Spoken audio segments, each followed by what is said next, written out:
Committee will come to order. Without objection, the chair reserves the right to declare the committee in recess at any point. Before we begin, I want to remind those in the audience that this hearing is open to the public, but actions that disrupt or distract the proceedings will not be tolerated. The chair reserves the right to remove disruptive persons from the hearing. The U.S. Capitol Police are on hand to assist with that task, and I thank them for their service. Also, a few more housekeeping notes. We will adjourn this open session no later than 1:30 p.m. Members are also advised that we will enforce the new security protocols for today's closed hearing. The HAS staff at that time will ask you to sign in to the classified portion of the brief of the hearing. You will have to leave all materials and other items, including daily briefing books, purses, etc., outside the room, except for unclassified loose papers containing questions for the briefers, and surrender all loose papers for destruction or safekeeping in a secure committee space upon departure. With that, I'll turn back to the opening remarks. Today, we continue our posture hearings with CENTCOM and AFRICOM. For 47 years, the Iranian regime and its proxies have murdered Americans, attacked our allies, and terrorized the Middle East. On October 7 of 2023, the world saw exactly what Iran's terror network was capable of when Hamas carried out the deadliest attack on the Jewish people since the Holocaust. The lesson is clear: Iran can never have a nuclear weapon. President Trump is committed to ensuring that never happens. Last summer, Operation Midnight Hammer delivered a destructive blow to Iran's nuclear program. Operation Epic Fury shattered the regime's ability to shield that program with its conventional forces. Despite the criticism, there should be no confusion about what this operation set out to achieve: destroy Iran's ballistic missiles and drone capabilities, cripple Iran's navy, and third, dismantle Iran's defense industrial base to prevent it from projecting power outside its borders. And the results were decisive. To quote Admiral Cooper, in his written statement, "In 38 days, we rolled back 40 years of Iranian military investment," close quote. More than 85% of Iran's ballistic missile, drone, and naval defense industrial base has been damaged or destroyed. The regime's ability to stockpile ballistic missiles and long-range drones has been set back by years. Iran's air force is no more. Over 90% of Iran's traditional navy has been sunk. And Iran is now far less capable of sustaining terrorist proxies like Hezbollah and the Houthis and Hamas. This operation also demonstrated the unmatched professionalism, lethality, and courage of the American warfighter.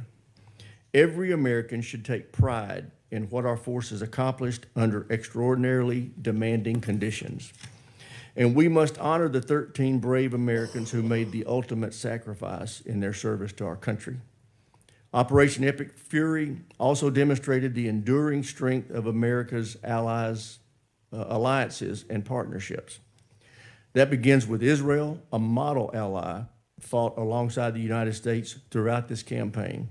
Our Gulf partners and Jordan provided critical access, basing, and overflight support. So too did our NATO allies. Almost without exception, our NATO allies opened their bases and their airspace to support this mission. That access was critical to sustaining an operation of this scale. But this conflict also reminded us who our friends are not. China and Russia reportedly assisted Iran during this conflict. That should concern every American citizen. Any effort by our adversaries to help Iran rebuild its military must carry consequences. And while Operation Epic Fury has concluded, pressure on the Iranian regime continues. I want to hear more from Admiral Cooper about how CENTCOM's current posture, including the blockade of the Iranian ports, is supporting diplomatic efforts by increasing pressure on what remains of the regime. My understanding is that the damage to Iran's oil infrastructure and the loss of millions of dollars in daily revenue are imposing severe economic cost on Tehran. That pressure matters because not only must Iran never obtain a nuclear weapon, it must also not be allowed to dominate the Strait of Hormuz. China is watching closely to see whether the United States will defend freedom of navigation, protect global commerce, and respond decisively to aggression. We must not falter in our resolve. At the same time, we must not forget the area of the Middle East and Africa remain hotbeds of terrorism. It is imperative that we continue hunting ISIS, Al-Qaeda, Al-Shabaab, and other terrorist groups before they can threaten our homeland. I want to hear from both commanders about how they are working with regional partners to keep terrorists on the run. The successful operation over the weekend targeting the second-in-command of ISIS in Nigeria demonstrated once again that terrorists have no refuge from the United States military or our partners. General Anderson, to sustain that pressure, I want your assessment of whether AFRICOM has the necessary resources. I look forward to hearing from all of our witnesses today. With I yield to the ranking member, my friend Adam Smith, for any opening statement he may have. Thank you, Mr. Chairman. Thank our witnesses for coming before us today. The CENTCOM and AFRICOM AORs are incredibly important, and if there's one word to sum it up right now, it's instability. And that instability is incredibly dangerous. Certainly we will talk, I know, a great deal about the war against Iran and the instability in the Middle East, but Africa is also a very unstable place right now. We are engaged in bombing campaign from time to time in Nigeria. ISIS and ISIS affiliates are rising, particularly in Mali, Niger, and Burkina Faso. So that instability is definitely making us less safe. Terrorist organizations have bases of support. An almost caliphate-like situation is existing in Africa, and obviously we've seen the chaos in the Middle East with the rise of Shia-backed militias in Iraq, the ongoing war between Israel and Lebanon, and obviously the ongoing conflict with Iran and the shutdown of the Strait of Hormuz. It goes beyond the national security threat in terms of terrorism, the economy. The impact it's having certainly on our economy, but the global economy as well. And then we can also have the rise of disease. We have a strain of Ebola that apparently is stronger than usual growing up in the DRC, where there is also instability. So the number one biggest thing is, how can we bring more stability to the region, work with partners, allies, others in the region to get us to a better place than we are in right now, because it is as bad as it's been for a very, very long time. On Iran, I disagree with the chairman, unsurprisingly. Yes, we have knocked back a lot of Iran's capability. The truth of the matter is, in all the questions that I've asked, we don't know for sure how much. We don't know exactly how many ballistic missiles they have, what their capabilities are. We know it has been substantially weakened, but we don't have specific answers to that. We also have to worry about the fact that Russia, China, and North Korea are more than willing to be helpful to Iran, and I'm not sure, threats aside, we're in a position to change their mind about that. So we have to be worried about that. But we do know for sure, whatever capability Iran has, they have the capability to shut down the Strait of Hormuz. And frankly, I don't care whether they've got 75% less ballistic missiles, 80% less ballistic missiles. They clearly, the regime is in place. It's not going anywhere. It is more hardline than it was when this war started. And they have done something that they had not previously done, which is shut down the Strait of Hormuz, which is causing massive economic disasters for us and for the entire world. So, we can go through the body count here and say we destroyed this many ballistic missiles, we destroyed this many launchers, we set their capability back. That's all fascinating. Strategically, we are in a disaster right now, and that's what needs to be fixed. And we do not see a path out of that. Let's just focus on the nuclear weapon program. Because any criticism of the war is sort of met with, well, gosh, if it wasn't for the war, Iran would have already detonated nuclear weapons in the Middle East. That's completely ridiculous. I mean, that's an argument for Fox News and Newsmax maybe, but in the real world, that doesn't justify what has happened, because the nuclear program for Iran is no weaker today than it was when this war started. We have destroyed none of their nuclear material and set them back not one tiny little bit. The only thing that has changed on Iran's nuclear program, they are now unwilling to negotiate about it. They were willing to negotiate. They were actively negotiating about it when we started this war. So please, let's not get over into the detail about, we destroyed this many missiles, this many launchers. What is the strategic plan to reopen the Strait of Hormuz and get us any closer to stopping Iran's nuclear program. For all the criticisms of the previous presidents, which of course the current president was one of those previous presidents, all of those previous presidents managed to stop Iran from getting a nuclear weapon without dropping the Middle East and much of the world into chaos. That is really the difference right now. And I know most of the uniform folks, when we ask these questions, say, well, we're just going to tell you what's going on. We don't do the strategy. I find that an incredibly unacceptable answer. And not an answer that I had ever gotten before from uniformed personnel under any other president. The whole we just work here thing doesn't really work. You guys should have strategic answers, and you should be willing to share them with the American people and with this committee. Where we're at right now is the president, every few days, threatens to kill as many Iranians as humanly possible. He does it in a variety of different language, but basically, no quarter, we will erase their civilization, we'll kill every single person in Iran. And the chairman's absolutely right. The Iranian regime is awful, evil, terrible. They've killed tens of thousands of Iranian civilians and done terrible things throughout the region. What, are we in a competition with them now to talk about how many Iranian civilians we can kill? So just saying that pushes a good chunk of the world further away from us. They're like, I don't know that we want to deal with those people. But of course, he says it, and then the next day or 2 days later doesn't do anything, much less that, and then claims that Iran is now willing to negotiate on all these issues. In fact, the absolute nadir of this process was, I think it was 4 weeks ago, when I woke up Friday morning and the president said, Iran has completely capitulated. You remember that? The war was over. Iran had agreed to get rid of their nukes, get rid of their terrorism support, get rid of their ballistic missiles, open up. The Strait was open.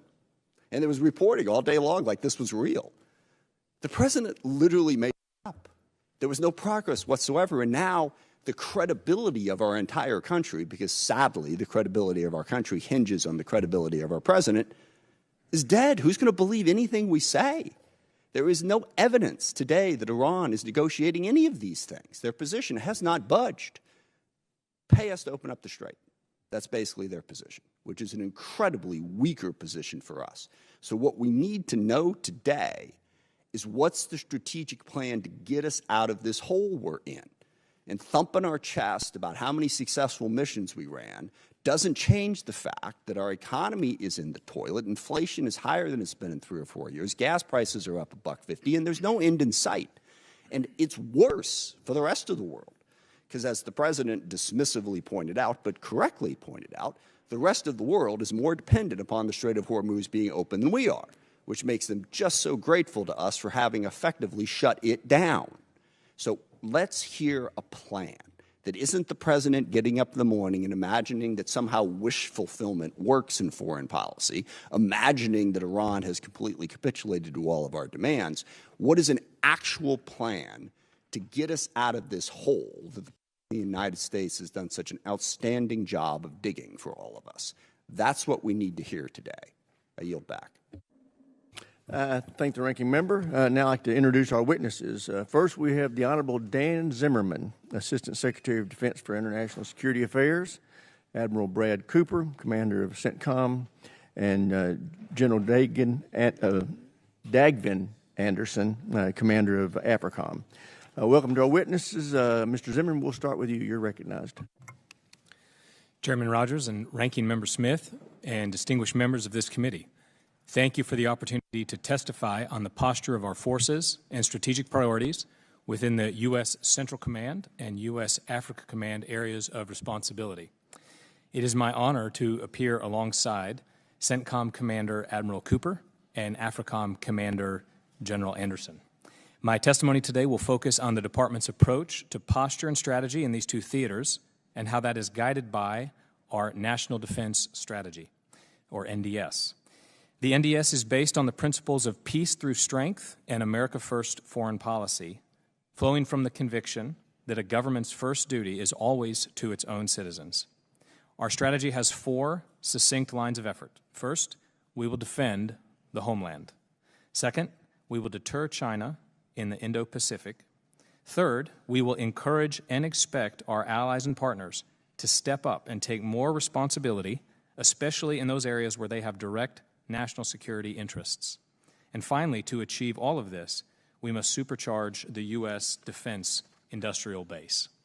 Our strategy is America First. The United States will prioritize theaters and challenges with the greatest consequence for American interests and where only American power can play a decisive role.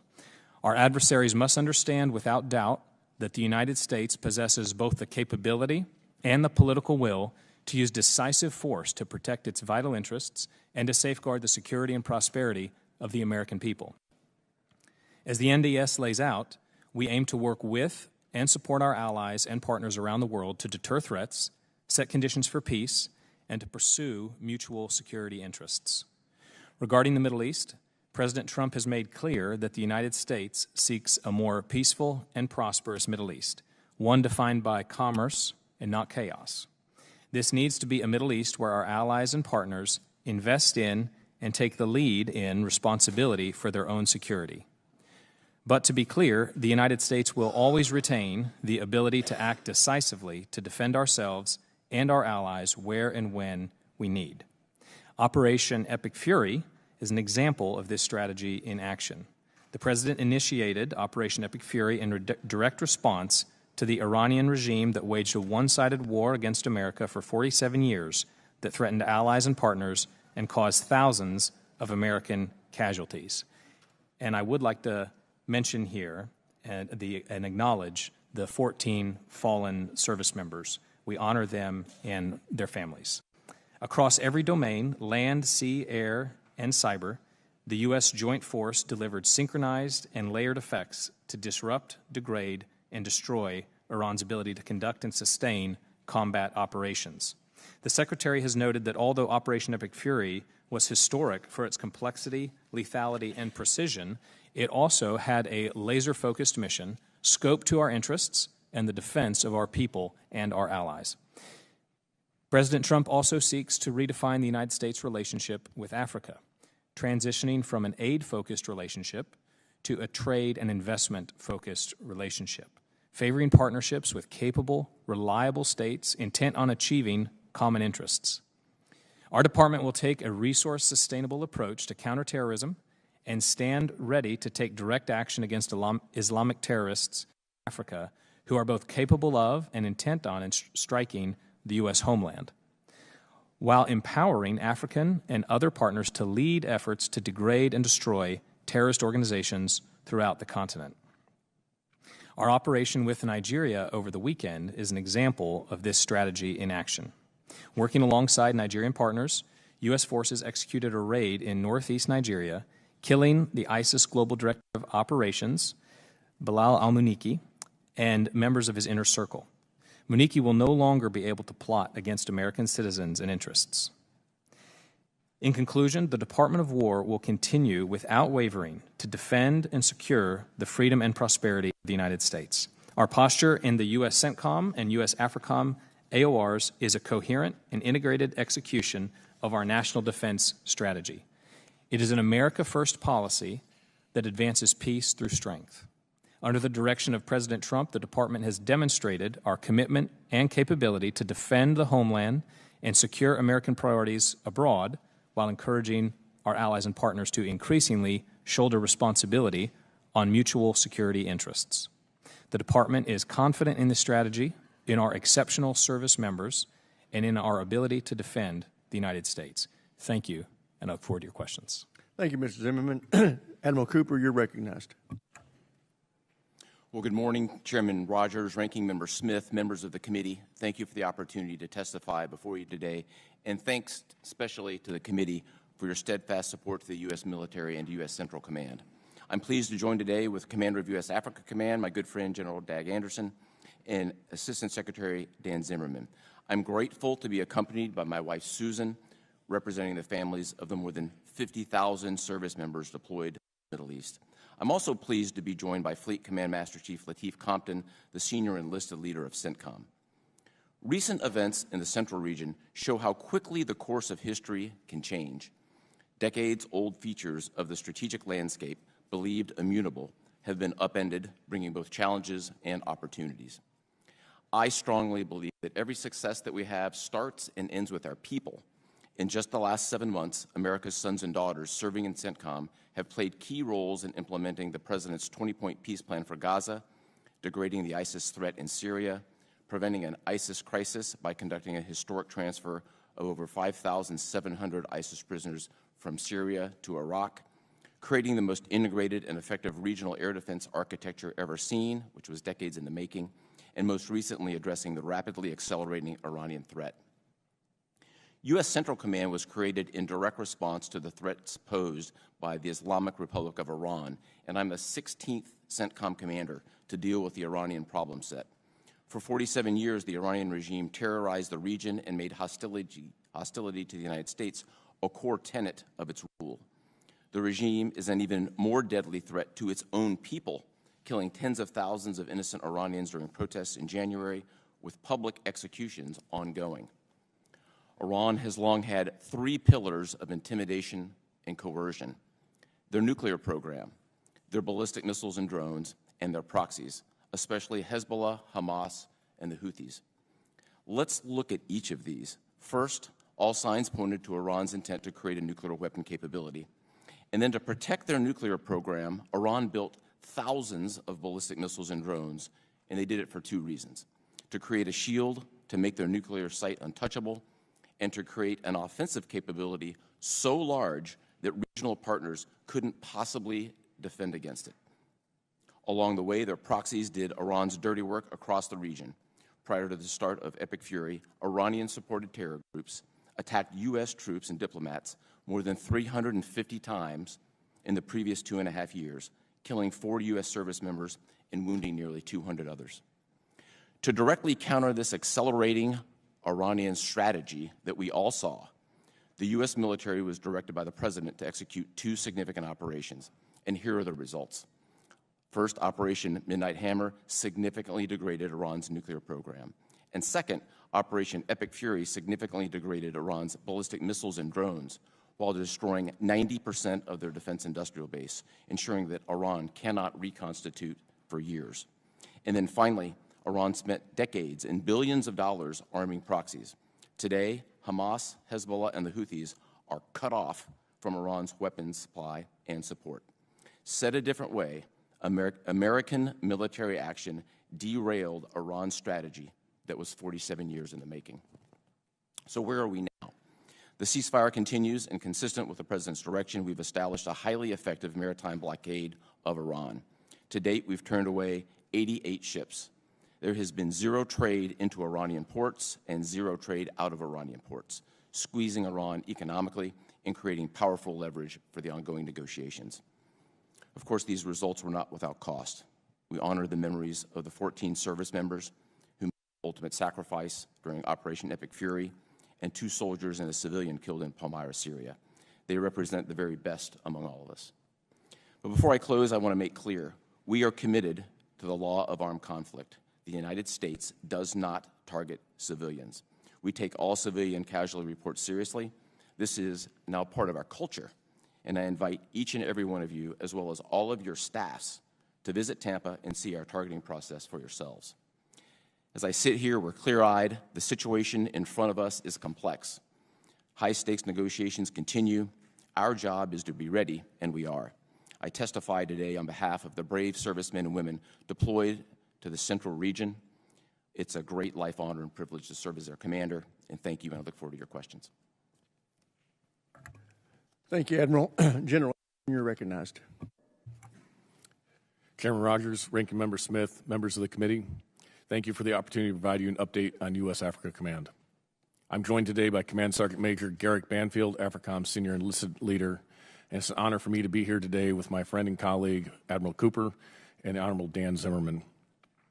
We all appreciate your unwavering support to our nation's warfighters.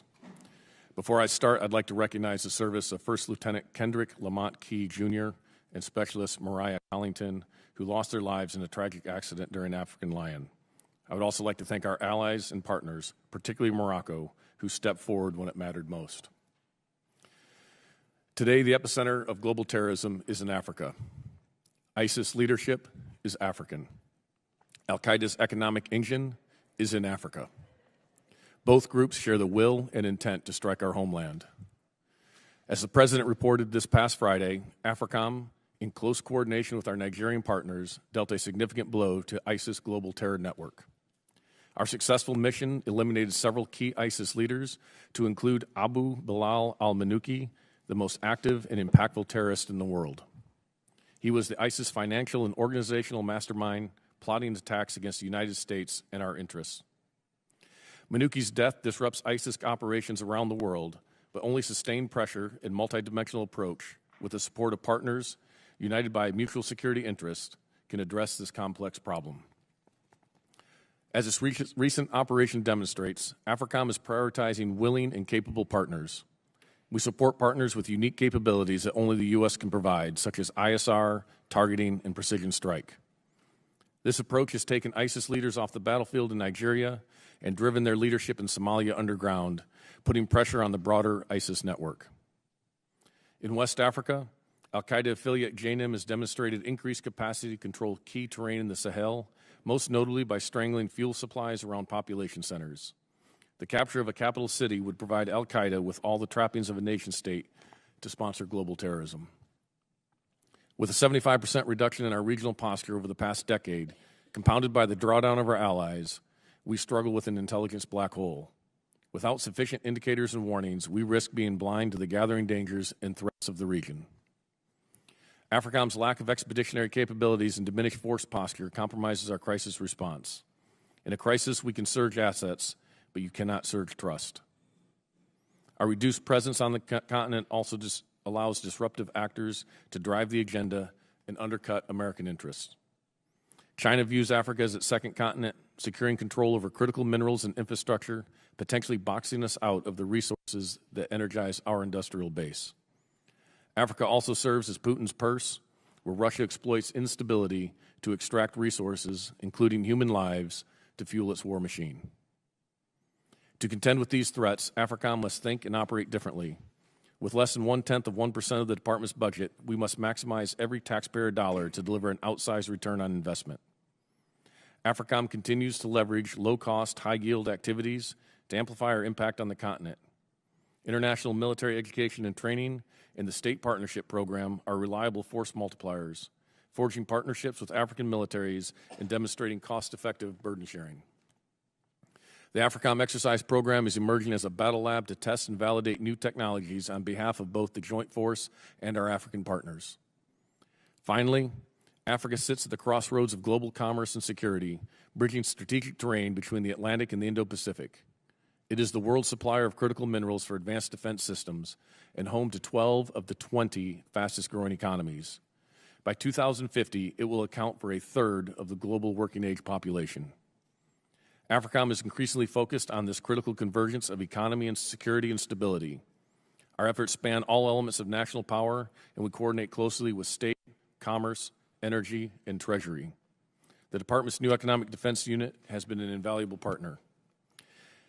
To defend the homeland, promote U.S. interests, and ensure effective crisis response, AFRICOM needs targeted investments in layered non-traditional ISR, innovative force protection, programs that enable willing and capable partners, the opportunity to expand experimentation, and the ability to respond to crisis at the time and point of need.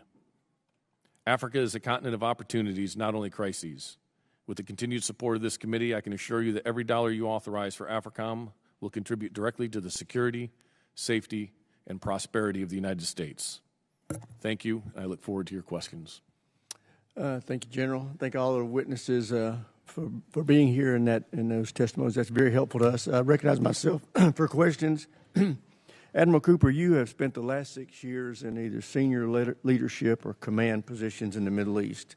In your expert opinion, was there any time over the last 40 years that Iran or the Iranian regime posed a greater threat to the United States, Israel, and our allies in the region before Midnight Hammer and Epic Fury? No, sir. So are they less capable today than they were before those exercises? They are significantly less capable today than they were before the two major operations. And what would a nuclear-armed Iran mean for our partners in the Middle East and our presence there? Well, clearly the President has stated Iran will not be nuclear-armed. It would obviously represent a very highly destabilizing element into the region and have global impact. So basically, we're safer, our country's safer, and our allies in the region are safer because of what our president's done in Iran over the last couple of months. We are unquestionably safer as a result of U.S. military actions. Thank you. General Anderson, the operation that eliminated the global ISIS second-in-command over the weekend demonstrated the growing terrorist threat in your AOR, but also the value of the partnerships that we have there. How are you strengthening partnerships in your AOR going forward to make sure that that threat doesn't make it to our homeland? Chairman, that's an incredibly important point because we cannot operate there and respond to these crises or these threats without the access, basing, and overflight that is dependent upon the relationships with these partners. So we are investing a significant amount of effort in order to build those relationships and build that credibility. The operation over the weekend built a lot of that credibility of what the U.S. can bring, and that those unique capabilities can be brought to bear in conjunction with our partners. The Nigerians have been instrumental throughout the last several months developing the target, helping us with the intelligence, and providing support in order to do that. So it could not have been done by our own forces, that we needed to do that in conjunction with them. We are using that to leverage that to engage with other nations, such as those in the Sahel, where the terrorist threat continues to grow, to try to open that dialogue so we can address this mutual threat. Is there anything in particular that this committee could do to be helpful to you in developing partnerships that can benefit us in the future? Yes, sir. I think some key investments in some of the expeditionary capabilities, such as a float forward staging base, expeditionary ISR is critical to that. Support for continued engagement with small teams, such as our special operations teams or small conventional trainers, goes a long way. And then the last one I would say that is not as much in the military realm, but where we see the security convergence and intersection with economics, is encouraging investment and development in Africa that allows for that stability to continue to develop, because security depends upon stability. That allows investment, and that leads to prosperity, and that's eventually helps protect the United States in the long run. So while not directly our role, we can help identify those areas where those investments have security implications. Yeah, well, I do think it's important when we talk about our role there that we make it clear to the larger universe of members of Congress that we do need to be building partnerships in the African continent, and we don't need to be tying that to them changing their cultural values necessarily. We need partnerships, and whether we like it or not, China and Russia and Iran are all down there building partnerships, and they're not judging these people based on their cultural values. So it's something I think we can learn from. With that, I will yield to the ranking member for any questions he may have. Thank you. Admiral Cooper, you mentioned in your opening remarks the commitment of your command to preventing civilian harm. So just two questions about that. One, it's been 80 days, thereabouts, since the initial bombing campaign that struck the girls' school in Iran. Tehran killed, I think, over 150 schoolgirls. It's really pretty clear what happened there. But 80 days on, we have not taken responsibility for that attack. The endless stalling that's being investigated, it's being investigated, it's being investigated. In the past, when we've had these types of mistakes, they have been quickly acknowledged, even if a further investigation is necessary to figure out prevention methods. So can you, at this moment, acknowledge that that mistake was made and that we were responsible for it? It's something we didn't want to do and don't want to repeat?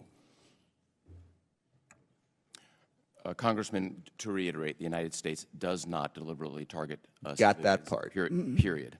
Full stop. And nor are the Iranian people our enemy. The IRGC is the adversary in this case. I heard that in your opening statement, Admiral. I asked you a very specific question, and I'm curious what the answer is. So the investigation is ongoing.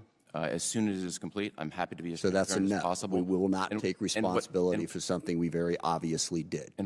So it's a complex investigation. The school itself is located on an active IRGC cruise missile base. Absolutely. It's more complex than the average strike. As soon as we're complete, I'm fully committed to transparency, given your important oversight role and the other members here. Just so you know, and I have an enormous amount of respect for you and an enormous amount of respect for the Pentagon, I do not trust that answer. What we've seen out of the Secretary of Defense and his callous disregard for any sort of rules of engagement or protecting civilian life may make us suspicious. And that's the only second question I have for you. Do you think it's ever appropriate for anybody in a leadership position to use the words no quarter when describing how we are conducting our operations in Iran? Sir, I think it's appropriate as military leaders. We follow the law of armed conflict and our constitutional responsibilities, and that's what we've done. And you would agree that no quarter is not following the law? I would agree it's our constitutional responsibility to follow the law. Is no quarter following the law or not? I would agree that we follow the law, sir. But you're not going to get specific the about monikers it. and We're how just other going to have people sort of a characterize general, things. generic understanding of it, I and just then keep it do super whatever simple, we sir. want to do with no accountability. Look, people make mistakes. It's in a war. Things happen. I get that, okay? And I'm not going to be as overly judgmental as some. But that the arrogance of this Pentagon and their unwillingness to acknowledge any mistake is precisely the reason that we are in the hole that we're in with no way out of. Somebody in that command needs to own up to the dumb things that are said and done to give us some confidence that they won't keep happening. Mr. Zimmerman, can you explain to me how it works, why it is considered to be intelligent for the president day after day after day to keep saying that Iran has agreed to things that very clearly they have not agreed to, which then becomes obvious to the entire world within some 24 to 48-hour time period? Help me out here. What is the strategy of the president standing up and saying, we have defeated them, the war is over, they've agreed to everything? I mean, doesn't that just make us look like a bunch of clowns past a certain point when it becomes obvious that that's not the case? Congressman, the president's willingness to act decisively to protect Americans and our partners and allies has advanced U.S. credibility. It has not sunk U.S. credibility. Well, but addressing this specific issue, we could have that debate in a different direction. But he has repeatedly said that Iran has agreed to things that they obviously have not agreed to. And let me ask the question this way. Is the president misinformed? Are people doing a bad job of informing him about what's going on? Is he that ignorant about the circumstances? Or is he just making it up as part of some, I don't know, six-dimensional chess strategy here? So why? The president has the best information available to any head of state. Why does he keep getting it wrong then? The president does not keep getting it wrong. The White House is leading these negotiations to find a long-term solution. I'm sorry, you have 20 Iran seconds situation. left here, but he doesn't keep getting it wrong. He says, literally, the strait is open. Iran has agreed to give up their nuclear weapons. Iran has agreed to give up their ballistic missile programs. That's your basic question. Is the Strait of Hormuz open? Has Iran given up their nuclear weapons? The Strait of Hormuz is a complex situation right now, where you have a severely degraded foe. I hope you look back at this and understand how bad this is making you look. I mean, look, you can answer the question now. You can challenge me in 1,000 different ways, but to just pretend that reality isn't reality and say it over and over again in a public hearing, I'm sorry, that's not helping our credibility. Thank you for the indulgence, Mr. Chairman. I yield back. Chair now recognizes a gentleman from South Carolina, Mr. Wilson. Thank you, Chairman Mike Rogers, for your correct assessment that the American military is unmatched professionalism, as we see with the three witnesses today. How reassuring for the American people and how a deterrence it is to the enemies we have around the world.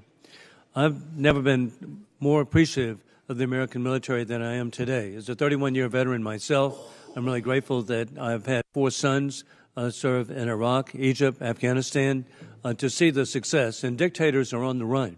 It began, I'm grateful, with dictator Assad in Syria. And he actually, an honor, he declared me an enemy of the state November a year ago. And then with President Trump's election, he fled to Moscow. And now President Trump is giving Syria a chance. The dictator's gone. And then I'm really grateful that the dictatorship in Venezuela has been removed. Again, what extraordinary success. I was really grateful to have the opportunity to let President Trump know how much the American military, American citizens appreciate that he showed that the Russian anti-aircraft capability is not very good, Chinese radar fails, and Cuban mercenaries are expendable. And then you get to the ultimate, and it just should not be misunderstood historically. The elimination of Khomeini and his leadership in world history, I'm not aware of any conflict begun where in the first minute the leadership, dictatorship was eliminated. And how deserving, because he had just murdered 40,000 of his own citizens. And so he deserved what came his way, despite the sympathy of the American media that we should have given notice. With that in mind, too, around the world, from operations in the Western Hemisphere against narco-terrorists to decisive action against the Iranian regime, through Operation Epic Fury to the continued efforts against terrorists and malign actors across Africa and the Middle East, our service members have demonstrated extraordinary courage, precision, and unmatched professionalism. As we confront Iran and its puppets who have attacked and murdered the Israelis, and the terrorist organizations and war criminal Putin, who wants to resurrect the Soviet Union, the failed Soviet Union, annexing Belarus, leaving troops in Moldova, invading Georgia, rigging elections in the Republic of Georgia, where the correct president, legitimate president, is Shlomo Saakashvili, and then, of course, the invasion of Ukraine with tens of thousands of people who have lost their lives. With that in mind, the growing influence of the Chinese Communist Party, we need to assure that the Central Command and Africa Command have the posture, partnerships, and capabilities needed to defend the homeland, protect our allies, and achieve peace through strength. With that, Admiral Cooper, you have documented really well the success of Operation Epic Fury, which has been a devastating blow to the dictatorship in Iran and ability to murder Israelis and Americans. In your assessment, has this degraded Iran's ability to generate another October 7th with mass murder of Israeli citizens? Congressman, first, thank you for your own service and that of your children. We honor them today. My assessment from a military perspective is, as we sit here today, Hamas, Hezbollah, and the Houthis have been cut off from the decades-long flow of military supplies, and thus mitigating and eliminating any chance of a future October 7th based on the circumstances right now. I just agree with your assessment, and it's just remarkable, the achievements of our military. And Secretary Zimmerman, I appreciate your North Carolina heritage, and the Department has promoted partners in both the Middle East and Africa to assume more responsibility for their own security. How are we achieving this without creating a vacuum against war criminal Putin or the Chinese Communist Party or the regime in Tehran? Thank you, Congressman. And as we are working to find operationally independent partners with shared security interests who can responsibly take up the security burden alongside us, we are very clear-eyed about the threats across the CENTCOM and AFRICOM theater that these adversaries present. We have not lost sight of those. And indeed, Admiral Cooper, we did have allies come to work with us in Operation Epic Fury. Can you identify key allies that were helpful?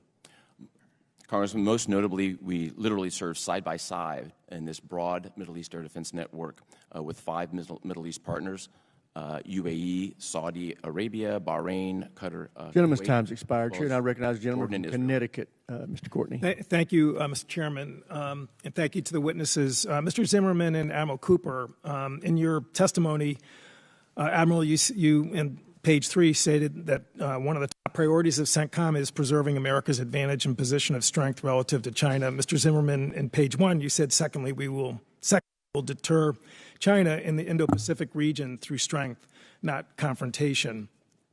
So the U.S. Naval Institute publishes a weekly ship tracker, which identifies where our surface ships are located around the world today. So last night's tracker shows that there are 25 warships that are in the Central Command region. 2 more minesweepers are apparently on the way to join the fleet. In Indo-Pacific, we have 1 carrier, the George Washington, which is not actually just being fitted out for deployment. It's not actually underway with a strike force. And we have 1 ARG-MU amphibious ship with 3 accompanying vessels. That's 4. That's the total count. That's 52% of the surface of the Earth is in the Indo-Pacific region. And because of this war, we have ships that are home ported in Yokosuka, Pearl Harbor that are now situated in Central Command.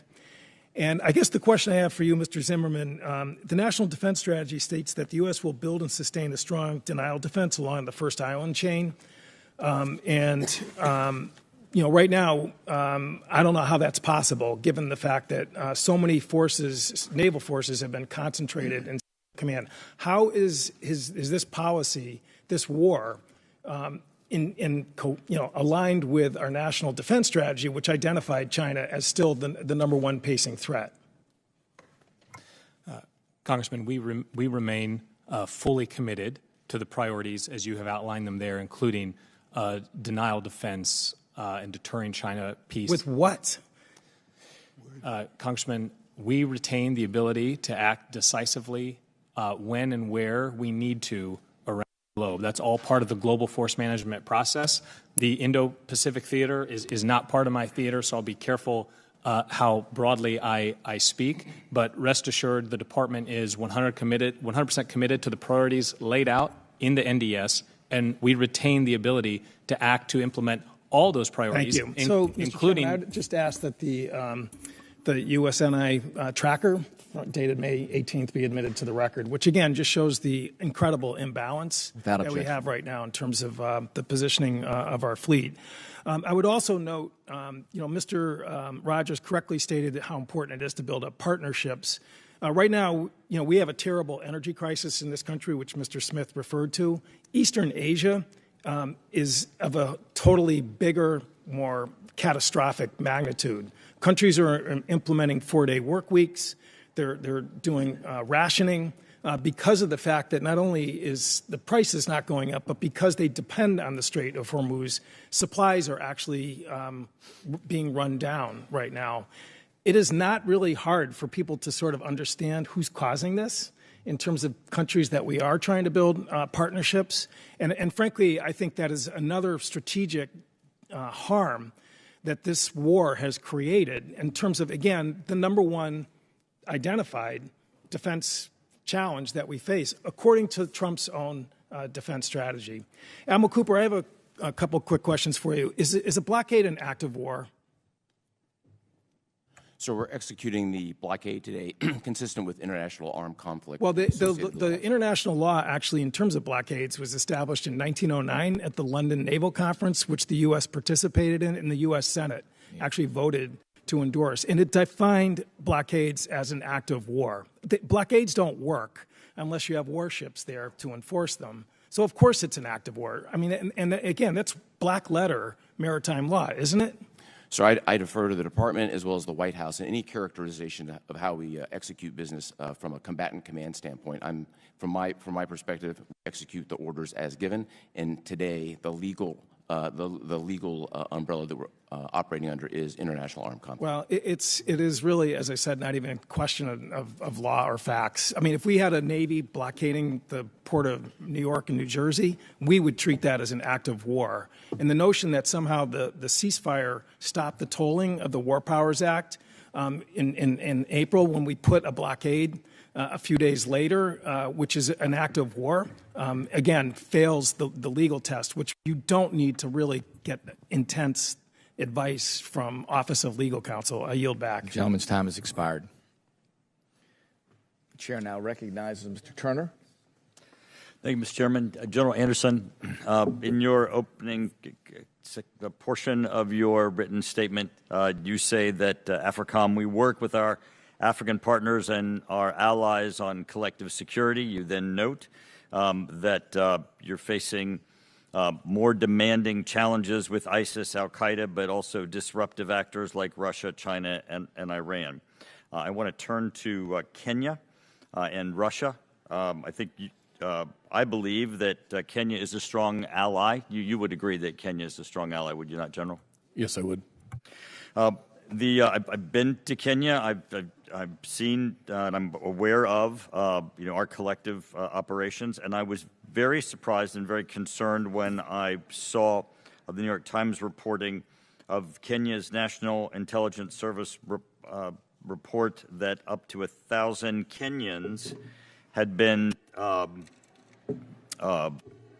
solicited by Russia and had been taken by Russia to fight in Ukraine, and that they had taken them from Kenya, and they'd ended up in the front lines of Ukraine. What struck me is not just that there were Russians in Kenya that were operating, but that the enormity of what an operation would be to be able to solicit and obtain and convince 1,000 Kenyans to leave Kenya, go to Russia, end up in Ukraine fighting, and the structure, just the logistics of that, and the influence campaign that is. Are you familiar with that report? Could you speak about that and really the necessity of us to be able to counter that work and assist the Kenyans in countering Russia in Kenya? Yes, Congressman, I agree, and it is disturbing how many Africans from across the continent are being recruited by Russia to fight in Ukraine. So it's not solely a Kenyan problem. To the point in Kenya, I agree the concern has been, and I think it was highlighted in that New York Times article as well, is that it's not been clear that they were recruited to go to Ukraine, often using other reasons to recruit them, whether for work or for other jobs, not necessarily articulating the fact that they end up on the front lines in Ukraine. So one of those things that we have done to help counter that is just implement the truth. By being able to inform other partners of what's happening has been very powerful. But this is not just disinformation, them being told what they're going to do and then they're ending up in Ukraine, but that there's this infrastructure that Russia has deployed, and 1,000 out of Kenya is pretty enormous. So you're up against a pretty enormous structure that Russia has deployed within Kenya. Russia is using many different means in order to recruit folks from across the continent, and you are correct. They do have the network in order to bring them back into Russia. Thank you. Secretary Zimmerman, first off, congratulations on your answers to the ranking member. They were excellent in the manner in which you handled those questions. In looking at the Admiral's testimony, he indicates that ISIS has been marginalized thanks to the Iraqi security forces and Kurdish Peshmerga. He speaks of some of the accomplishments that occurred. I'm concerned, though, however, that when you look at the overall funding for counter-ISIS train and equip funding, what the impact might be for Iraqi Kurdish allies. Could you speak for a moment as to our support for the Iraqi Kurdish allies and what the support might be there? Congressman, thank you. We have the greatest appreciation for our Iraqi Kurdish partners. It's hard to find a more willing, capable group to work alongside, and we welcome the support funding that Congress has provided to continue that partnership. This has become particularly stark, and I'll be maybe more general how I speak here, but Operation Epic Fury has shown that the Shia militia groups in Iraq have a lot of agency and independence to act in ways that are harmful to the United States, which has only showcased how helpful the Iraqi Kurdish partners are. The gentleman yields back. The chair now recognizes the gentleman from California, Mr. Garamendi. Thank you, Mr. Chairman. And thank you very much for attending this and your testimony and our appreciation for the hard work and the sacrifices being made by the men and women in our military as they operate in the CENTCOM area. Mr. Zimmerman, the administration formally notified Congress on or about May 5th that hostilities against Iran had been terminated. Is that correct? My understanding is, as you say, that notification went out. You have a real difficult time answering questions directly, don't you? So you notified that it was terminated, correct? Correct. All right. Now, Admiral Cooper, have you reduced the state of preparedness for our troops in the region? Congressman, consistent with my responsibilities as a combatant commander, I'm prepared to execute a broad range of contingencies. Where we sit today, we're executing a blockade, and we're prepared for further direction, depending on how negotiations go. So the state of preparedness remains at its highest level? It does. Thank you. Are American troops still in harm's way? Depending on a variety of contingencies, yes. Are American forces defending against Iranian threats? When threatened, we always defend ourselves. Did CENTCOM fire on Iranian attackers running the blockade on May 6th and 8th? We fired on, after going through a series of de-escalation measures to get tankers to stop, consistent with the blockade, we disabled those tankers. So you did fire on Iranian tankers on May 6th and 8th? We disabled them, yes. We fired on them, and as a result of the fire, they were effectively disabled. Did the U.S. launch strikes against Iranian military sites on May 7th? So the United States forces in the execution of defensive mission in moving destroyers from the Arabian Gulf back into the Gulf of Oman were fired upon dozens of times. We defended ourselves. So and American forces were fired upon by Iran, and you fired back. That's exactly right. Thank you. Is it your military assessment that hostilities have been ceased since April? We remain in a ceasefire. Yes. That's not my question. My question was military assessment that hostilities have ceased since April. My military assessment is the ceasefire has set the foundation for military hostilities to cease. Iran pushes it. So the hostilities have continued. Well, Iran clearly attacked our ships, as you described, dozens of times. Yes, sir. I'm really very, very sorry for the two of you. You just cannot answer a question correctly and directly, but you're doing the best you can. It's incredible to me that this department has such disregard for the Congress and the U.S. Constitution, that the U.S. military forces are not still engaged in hostilities and still deployed against the war and ignoring the War Powers Act and the Constitution. I'm going to let it go at that. The fact of the matter is that hostilities continue.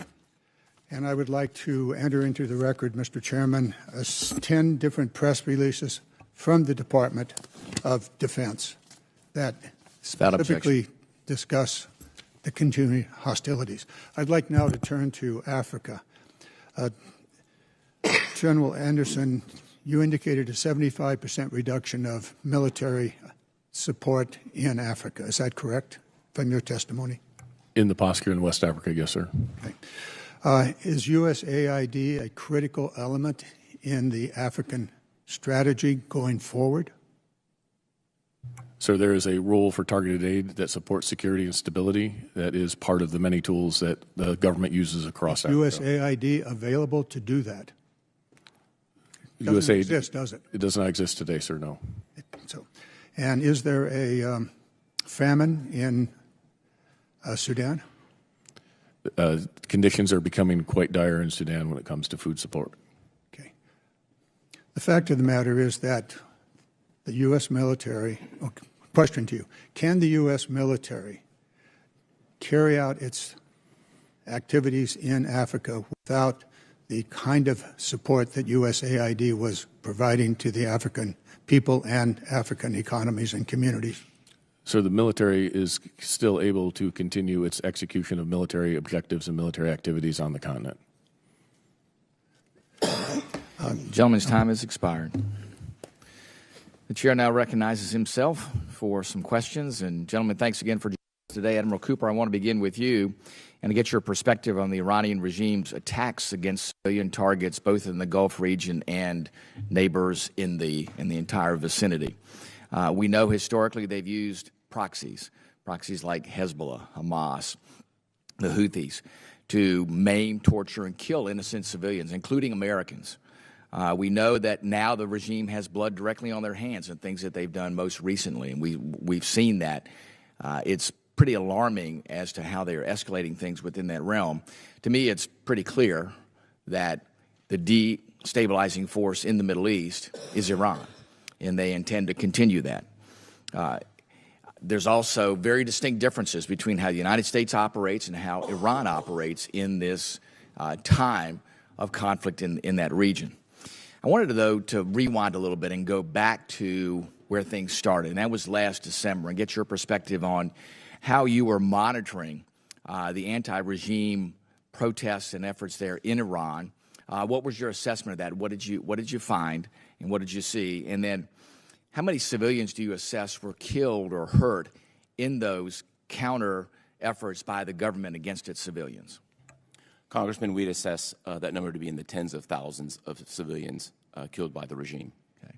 And what was your assessment when you evaluated that back in December as far as what the Iranian government was doing against its civilians? As things started in December, you could, at the infancy of protests, you could see Iran initially, the regime initially, addressing this in the teens and low hundreds, eventually evolved by January into the killing of tens of thousands. Okay, very good. Let me ask, too, since the conflict has begun, how many drones and missiles has Iran launched, and how many of those have targeted civilian sites? And can you give us some examples of the civilian targets that have been struck by those drones and missiles? Yeah, Congressman, I think the specific number of drones and missiles are best addressed in a classified forum, okay, which follows this. I'll talk about there. But what I can say here is Iran can you just give us orders of magnitude, hundreds, thousands? Thousands. Okay. What I can say here is Iran deliberately targeted civilians in the Middle East at least 1,000 times. We've seen many of this play out on TV. Restaurants in Bahrain, restaurants in neighborhoods in UAE, the same thing in Kuwait and Saudi Arabia. We saw before our very eyes on TV, you saw it yourself, yes, cluster munitions going off over Tel Aviv, targeting civilians. Yeah. It was crystal clear. How many civilians do you estimate have been killed, or casualties, we'll call them in general, which includes killed and injured, by these attacks since combat operations have begun? At least 300 killed and injured, sir. Okay. Very good. Do you believe that the regime's attacks on civilian targets are indiscriminate? Are they focused? Are they purposeful? Do you see a commonality in the things that they're doing in defining these targets and going after them? The 1,000 attacks were deliberate. Okay. Was there any rhyme or reason that you saw behind what Iran was doing and who they were targeting? Was there any purpose behind that, or was it just indiscriminate? I think you saw a terror regime executing terror-like attacks, living up to their billing more than 1,000 times. The only rhyme or reason and consistency was against innocent civilians. Gotcha. Let me ask this. You bring up innocent civilians, and that I think is a critical point here. The regime kind of talks both ways, talks about wanting to settle things and wanting to bring their country back to a stable state, yet with them indiscriminately targeting innocent human lives, the regime seems not to have any regard for innocent civilians and is wanting to continue its theocracy there. Give me your perspective about where you think the regime has been when all this began back in December and where it is today. Has that place in their mindset changed based on this, or are they still on the path of indiscriminately targeting civilians? They remain on the same path, Congressman. We saw them kill tens of thousands of their own people, and since the ceasefire, we've seen them hang dozens of people. Gotcha. Just yesterday, you saw the chief of police proudly announce that they arrested 6,500 Iranians for no reason. Mm-hmm.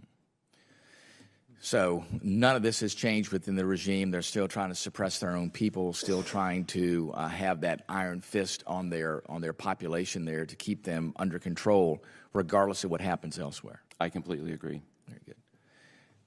With that, I'd yield back, and now we'll go to Mr. Norcross.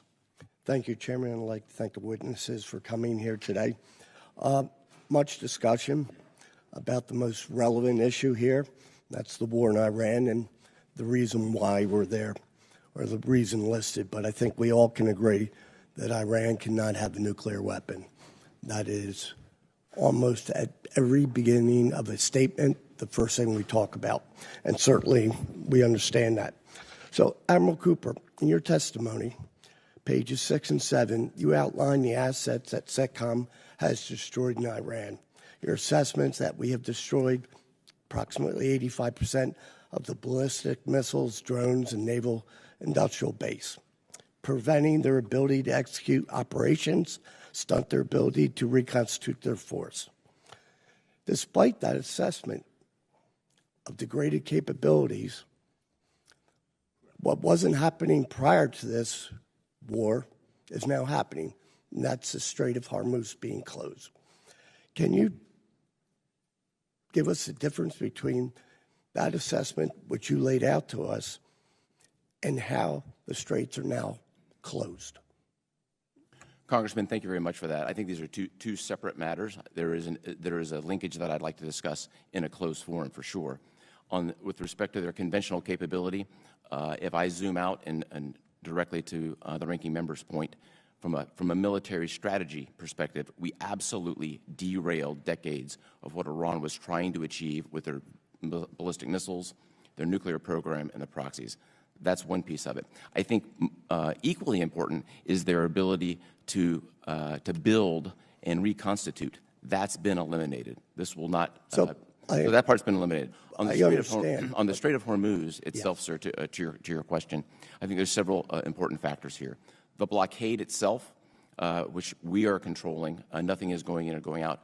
On the Strait, there are a lot of it's a complex environment. The Chairman of the Joint Chiefs characterized it this way. Iran's capability is significantly degraded. So their voice is very loud. So why is it closed? As we sit here today, there are low volumes of ships that are going in and out. Factors, we had 2 U.S. flag ships go out just last week. If you look at your gas prices, nobody's thinking that Strait of Hormuz is open. That is the real measure that we go with. But let me go on. Excuse me. In the wake of Operation Midnight Hammer, Congress, House Armed Services Committee, and most importantly, American people were assured that Iran's nuclear capabilities and their map were completely destroyed. The president's own words, completely and totally obliterated. This assessment was why that operation was done. If it is completely destroyed, how is it that the issue of a nuclear weapon is still the #1 focus and we're not addressing that? Congressman, I think anything regarding the Iranian nuclear program is best placed in a classified well, these are words that the president has used. So if it has been destroyed, why are we in this war? Because destroyed means it's not coming back. Your actual publications talk about the term destroyed, that it cannot be reused. It is completely useless. So if it has been destroyed, why is a nuclear weapon the #1 issue? Again, sir, I think anything regarding Iranian nuclear weapons capability is best discussed in a classified forum, and I'm happy to talk about it. So I have to assume by that statement that either A, it has not been completely destroyed, and that's why we have to go back in the classified, and I get that. Because if it was, we wouldn't be at war. With that, I'll yield back. The gentleman yields back. The gentleman from Georgia, Mr. Scott, is now recognized. Thank you, Mr. Chairman. And I'm going to read this just for the benefit of the American citizens and others that are watching. This is from Dan Zimmerman's testimony. The Center of Islamic Terrorism has shifted from the Middle East to Africa. There's another statement in here that says Islamic terrorists in Africa are both capable and intent of striking the U.S. homeland. Is that correct, Mr. Zimmerman? Correct. General Anderson, your statement, terrorism remains the most acute threat in Africa. U.S. AFRICOM's area of responsibility has become the center of gravity for global jihadism, with West Africa accounting for over 51% of global terror-related deaths in 2024. ISIS West Africa, JNIM, Al-Qaeda. Pretty powerful paragraph written there that I hope some people will take heart to. What can AFRICOM, as you know, I spent a fair amount of time on the continent between this committee and another one, not do today that it could do 5 years ago, and what is being done to correct that? Congressman, I think the best example I can give is that 5 years ago when I was commander of Special Operations Command Africa, we rescued American hostage Philip in 96 hours, largely because we had access, placement, and relationships. Today, Kevin Rideout is on day 209 of his captivity because we do no longer have the same level of relationships and access that we had before. We are working to rebuild that access and engage with those folks in those different countries to address the common threat. So we lost Airbase 101 and 201 that did tremendous damage to our ISR cover. I went to Nigeria. I spoke with, I know, Minister Tumba and several others. And what was relayed to me is that they didn't appreciate the lecture that they got from Secretary Fay and Dr. Wallander at that time, and that is why we were asked to leave Nigeria, is that because we did not respect the sovereignty of that country under the previous administration. Is that your understanding? Congressman, I can't speak to that exact meeting. I can address that sovereignty is a very important aspect to all the African countries. It was made very clear to me that when the United States was a guest in a country, that we did not need to think that we could come into a conference room in a leadership circle and lecture them about what we would and would not do in their country. And I'm concerned about the loss of the relationships that occurred because of the arrogance and the lecturing that occurred many years ago. And I do think Secretary Rubio is trying to regain that credibility with those countries. I was in Burkina Faso not too long ago. The leadership in that country was very pointed. They want trade, not aid, which I think is where the administration is headed, and that they had just expelled the French and they were not going to trade one master for another master is literally word for word what the way it was put to me from the leadership of Burkina Faso. Is that consistent with what you hear? They are not going to trade one master for another? Congressman, that is consistent with what I hear across the region. So with the loss of access in Niger and the growing Russian influence in the Sahel, what are the most urgent basing and overflight gaps, and what authorities or resources do you need to restore operational reach? Congressman, the biggest concern I have is the growing black hole of intelligence in the Sahel with the withdrawal of the French and much of the European partners. As you mentioned, our withdrawal from Niger, it is very difficult for us to provide adequate INW. So what we are looking at is investments in non-traditional ISR capabilities as well as traditional intelligence surveillance in order to layer these, and that includes open source as well as exquisite. And so building that network in order to illuminate what's happening in the Sahel is our top priority. General Anderson, in my last 3 seconds, I want to read one other sentence from your statement. The PRC sees Africa as their second continent and critical to their economic and military future. We as Americans need the relationships with the continent of Africa. The critical minerals, as well as the ability to fight terrorism, is contingent upon our relationships over there. I have tremendous faith in you, General Anderson, and I look forward to working with you to restore that access. I yield. Chair now recognizes the gentleman from Massachusetts, Mr. Moulton. Thank you very much, Mr. Chairman. Admiral Cooper, you keep using the term significantly degraded. Last summer, we were told that Iran's nuclear weapons program was obliterated. Can you clarify the distinction between obliterated and significantly degraded? Congressman, again, I think appropriate to talk about anything regarding the Iranian nuclear program. No, I'm not asking you to talk about the Iran nuclear program. I'm asking you to talk about English language. What's the difference between obliterated and significantly degraded? Are they the same? Congressman, anything regarding the nuclear program. I'm not asking you to talk about the nuclear program, Admiral. I'm asking you to answer a question that applies to a lot of things beyond the nuclear program. You've also said that their ballistic missile program was significantly degraded. What does that mean? The specific numbers are best, as you know from your own. Well, President Trump's own national security strategy, which he signed in December, 5 months ago, used the exact same phrase, significantly degraded. So if this was true back then, 5 months ago, then why did we start this war? Was he lying to us then? Congressman, from a military perspective, anything regarding Admiral, are you familiar with General Westmoreland? I'm very familiar, Congressman. He's well known for talking about body counts. Now, when I think about you in this war, I always think about how you always got up there and would say everything's going according to plan. So let me just ask, Admiral,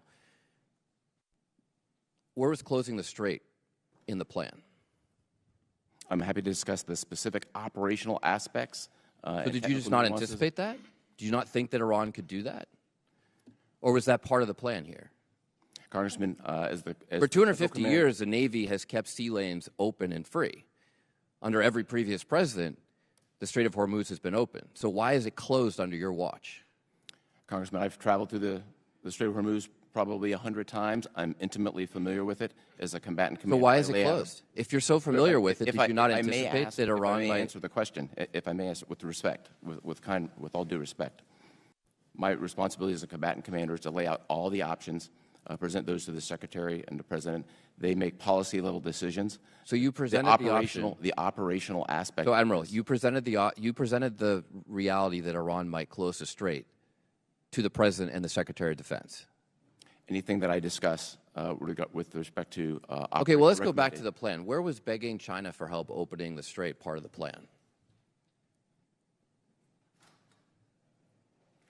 So from a military perspective, there are multiple reports now public that Iran has already reconstituted many of its bombed-out missile sites. Was that part of the plan, too? Those reports are inaccurate. Okay. I will actually give you credit for regime change. I know that was part of the plan. You've replaced an 86-year-old in failing health with a fatwa against producing nuclear weapons, with a more hardline guy in his 50s who, in case he wasn't hardline enough, you killed his immediate family. Was that part of the plan? Is that the regime change you wanted? Congressman, we were given very specific military objectives to degrade Iran's power projection capability. That's exactly what we did. Okay, so in the course of doing that, you also lifted the oil sanctions on Iran, giving them about $14 to $16 billion. They can buy a lot of ballistic missiles for that. Was that part of the plan? Lifting oil sanctions on them in the course of the conflict? They kill 14 Americans, we lift oil sanctions on them? As you know, sir, the U.S. military does not lift sanctions. That's a policy decision. Okay, I'm just trying to figure out where it was part of the plan. On March 5th, you talked about how you built the most integrated air missile defense or air defense system in the Middle East, and yet well into the war you had to ask Ukraine for help with defenses against drones. That's not accurate. Okay. What about oil prices, gas prices? Was oil prices going up 56% part of the plan? Congressman, as you know, from a military perspective, we don't deal in oil and gas prices. I defer to the appropriate authorities within the government. Okay, so since none of this seems to be part of the plan, what's the plan now? What's the plan now to actually win this war? Because it feels like we're losing. We don't have a nuclear deal. We don't have the strait open. The President has called for unconditional surrender. Is that part of the plan? Congressman, we achieved all our military objectives. We're presently in a ceasefire. We're executing a blockade, and we're prepared for a broad range of contingencies. Well, it doesn't seem to be going well, and I would like to know how many more Americans we have to ask to die for this mistake. Do you know? I think it's an entirely inappropriate statement from you, sir. With all due respect. With all due respect. It's not a statement, it's a question. Chair, now recognize the gentleman from Tennessee, Dr. Desjardins. Thank you, Mr. Chairman. Admiral Cooper, Israel, Jordan, and our partners in the Gulf demonstrate historic capabilities and cooperation to defend themselves and enable Operation Epic Fury. This trust was not built overnight. What role does CENTCOM's long-running military partnership and security cooperation play to achieve these operational effects? So our partnerships in the region over the last several months from the mill-to-mill perspective have been dramatically enhanced. I'd particularly like to cite the shoulder-to-shoulder operations with 5 of the 6 GCC countries with whom we have Patriot batteries assigned, not just figuratively, but literally. In these countries in particular, Saudi Arabia, Bahrain, Qatar, UAE, and Kuwait employ their Patriots to protect Americans. I think that's the greatest sign of what integration looks like and what strong partnership looks like. Do you think that our NATO allies and European allies are safer because of Operation Epic Fury? Yes, sir, I do. I don't know whether you can say whether or not you're disappointed in the lack of response and cooperation from our NATO allies, but maybe Mr. Zimmerman would opine on that. Thank you, Congressman. We can talk more about in the next session. Certainly, we have been very eager for our certain NATO partners to be much quicker to step up and lend a hand. We have gotten support from some of our NATO allies. That's part of the story. But in some cases, it was disappointingly late to need. But when it came to Russia and Ukraine, they were very pleased that we were directly involved. Correct? Very pleased. Yes. Admiral Cooper, you stated in your opening statement pretty clearly. Do you think that Iran's regime is stronger today than it was before Epic Fury? Congressman, by every measure of national power, Iran is significantly weaker. Okay, so their military is significantly degraded. Can they project power like they could 8 weeks ago? They cannot, sir. Okay, and do you think that their information that they receive, and this may go back to Mr. Zimmerman, but the information that you're hearing in this committee today, the one thing I love about armed services is we're very bipartisan. We're on Team America. But, Mr. Zimmerman, do you think that the Iranian regime pays attention to U.S. politics? 100%. Okay. This is my opinion, but I'm hearing people in this room today, and certainly on news outlets like CNN and other left-leaning outlets that seem to almost be rooting against America. From what Admiral Cooper describes and what our military has achieved, which they should be getting nothing but accolades from this entire committee as well as the entire country, the operations that they have undergone in Venezuela with Midnight Hammer, with Epic Fury. There shouldn't be an American on this continent that isn't proud of what our military did. But yet what we're hearing in the news and what we're hearing in this room seems to very much wane on politics. The fact that we're talking about gas prices when just less than 5 years ago they were over $5 under Biden, and under Obama they had a sustained high price for longer than any other president. Is it helpful to have this type of opposition in terms of military success in the Middle East right now going on when we're trying to finish degrading what was probably our third biggest adversary? Mr. Zimmerman. Congressman, the good news is that the President has been very clear about his resolve to bring a solution to this conflict that will advance U.S. interests, and the Iranians pay attention to that too. These things don't always happen exactly as planned, and there are things that change, right, Admiral Cooper, in terms of the timing. I think when Obama went after Gaddafi, it ended up taking 7 months. We're a few months into this. You've already said that the Iranian military, the regime, their military capability has been substantially reduced. Their nuclear capability has been substantially reduced. Their ability to achieve a nuclear weapon has been substantially reduced. So all of these things would indicate that Operation Epic Fury has achieved a great success to this point. Would you agree? I would, sir. We met all our military objectives, and just on the point of timing, we conducted military operations for 38 days, and now we're 40 or so plus since the ceasefire is in effect. So we've actually been in the ceasefire longer than we were conducting active kinetic operations. Gentleman's time's expired. Chair, now recognize the gentleman from California, Mr. Carbajal. Thank you, Mr. Chairman, and thank you to the witnesses for being here today. It's interesting to hear that during Biden and Obama, there were challenges. Gas prices were high, and that was terrible back then. But now it's okay. Now it's okay. Talking about partisanship, I think it's important to understand what's being said.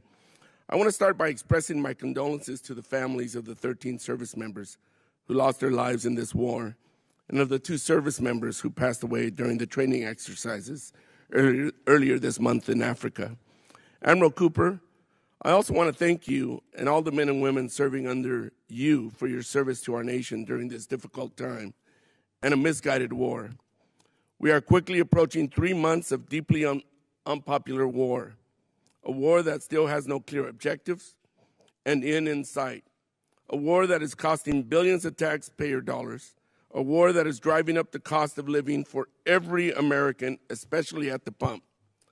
This war was not authorized or budgeted, which means the department will be asking Congress for a supplemental funding package on top of the proposed $1.5 trillion defense budget for fiscal year 2027.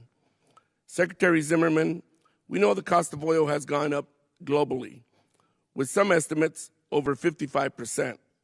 How much has this increase in oil cost CENTCOM directly over the duration of Operation Epic Fury and now into Operation Project Freedom? Congressman, I would be happy to take that question back and get you as accurate an answer as I can. Is there any percentage, an increase of cost, anything? I think I'll have to get back to you on that. I don't think that anyone is questioning that Iran's military capabilities have been severely degraded over the course of this campaign. Yet, despite the intense bombing campaign and the apparent eradication of Iran's navy, they are still able to blockade the Strait of Hormuz and hold targets around the region at risk. Admiral Cooper, do we possess the military capability to open the Strait of Hormuz against a military that has been severely weakened? Congressman, I wouldn't want to talk about any specific capability, but broadly speaking, we are well postured to execute military operations across virtually any continuum. But the Strait of Hormuz is still closed. Congressman, the Strait of Hormuz in the last couple of weeks have had multiple instances of ships passing through, including U.S. destroyers, U.S. flagships, and just last night. Secretary Zimmerman, earlier this month, there were reports that the Civil Military Coordination Center, or the CMCC, was set to be shut down. The administration denied these reports. Can you confirm whether the CMCC is actually closed or there are a plan that it will be absorbed into another entity? Congressman, my understanding is no final decision has been made along those lines. And the thing I would like to say is that, first of all, as has been said before, no one does more to protect civilians in a wartime scenario or in a conflict scenario than the United States. And we are moving, if I may borrow a phrase actually from Admiral, we are moving from compliance to culture. The principles that are inherent in protecting civilians are now baked into our processes in a way that hadn't been before. Let me continue. How much is the CMCC currently overseeing the distribution of humanitarian aid into Gaza? What are the current obstacles to aid delivery? And how would the closing of the CMCC affect aid delivery? Can I defer to you on that? Yeah. Let me defer to Admiral Cooper on that. So the CMCC plays an indispensable role in both stabilization and the coordination of the delivery of humanitarian assistance. Since its inception, more than 70 countries and international organizations are in the CMCC. Admiral, what are they doing right now? They are helping to coordinate the delivery of humanitarian assistance and keep the ceasefire in effect, which has been successful for the last 7 months. How much aid has been delivered in the last 6 months? I can come back with the exact number, but back in December, the IPC, who is the oversight organization for aid, said that famine is no longer a threat in Gaza. I think it's a reflection of U.S. service members' absolute commitment to this mission, which has gone extremely well. Thank you. Mr. Chair, I yield back. I thank the gentleman for yielding. Chair, and I recognize the gentleman from Mississippi, General Kelly. I thank you, Mr. Chairman, and I thank the witnesses for being here. I just, at some point, the politics has to stop on this committee. When they say, kill them with kindness, take them out, 86 them, blow them away, nuke them, destroy them, that's hyperbole.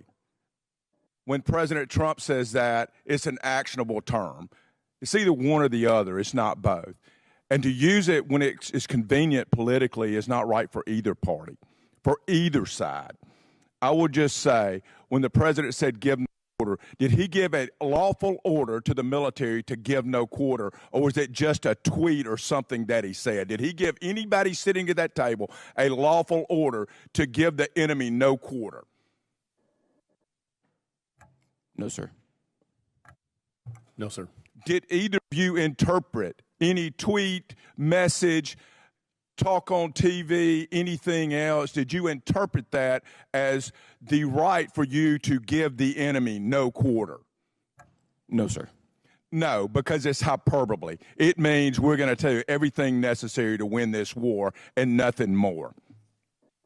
I now want to talk to you, General Anderson, about the Buckeye H-3 Delta platform that's reportedly flying in AFRICOM.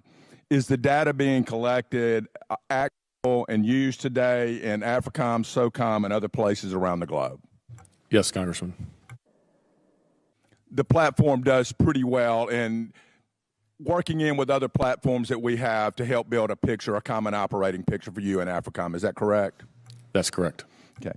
Admiral Cooper and General Anderson, how significant is the difference between having a forward deployed ARGMU already in theater versus relying on a swords force arriving 7 to 10 days later? So the ARGMU plays an indispensable role across the 20-plus mission sets that it has. We see the value, as we see it here right now, enforcing the blockade. They're playing a predominant role in that enforcement. And I want to talk a little bit about oil prices, too. There's been a lot to do.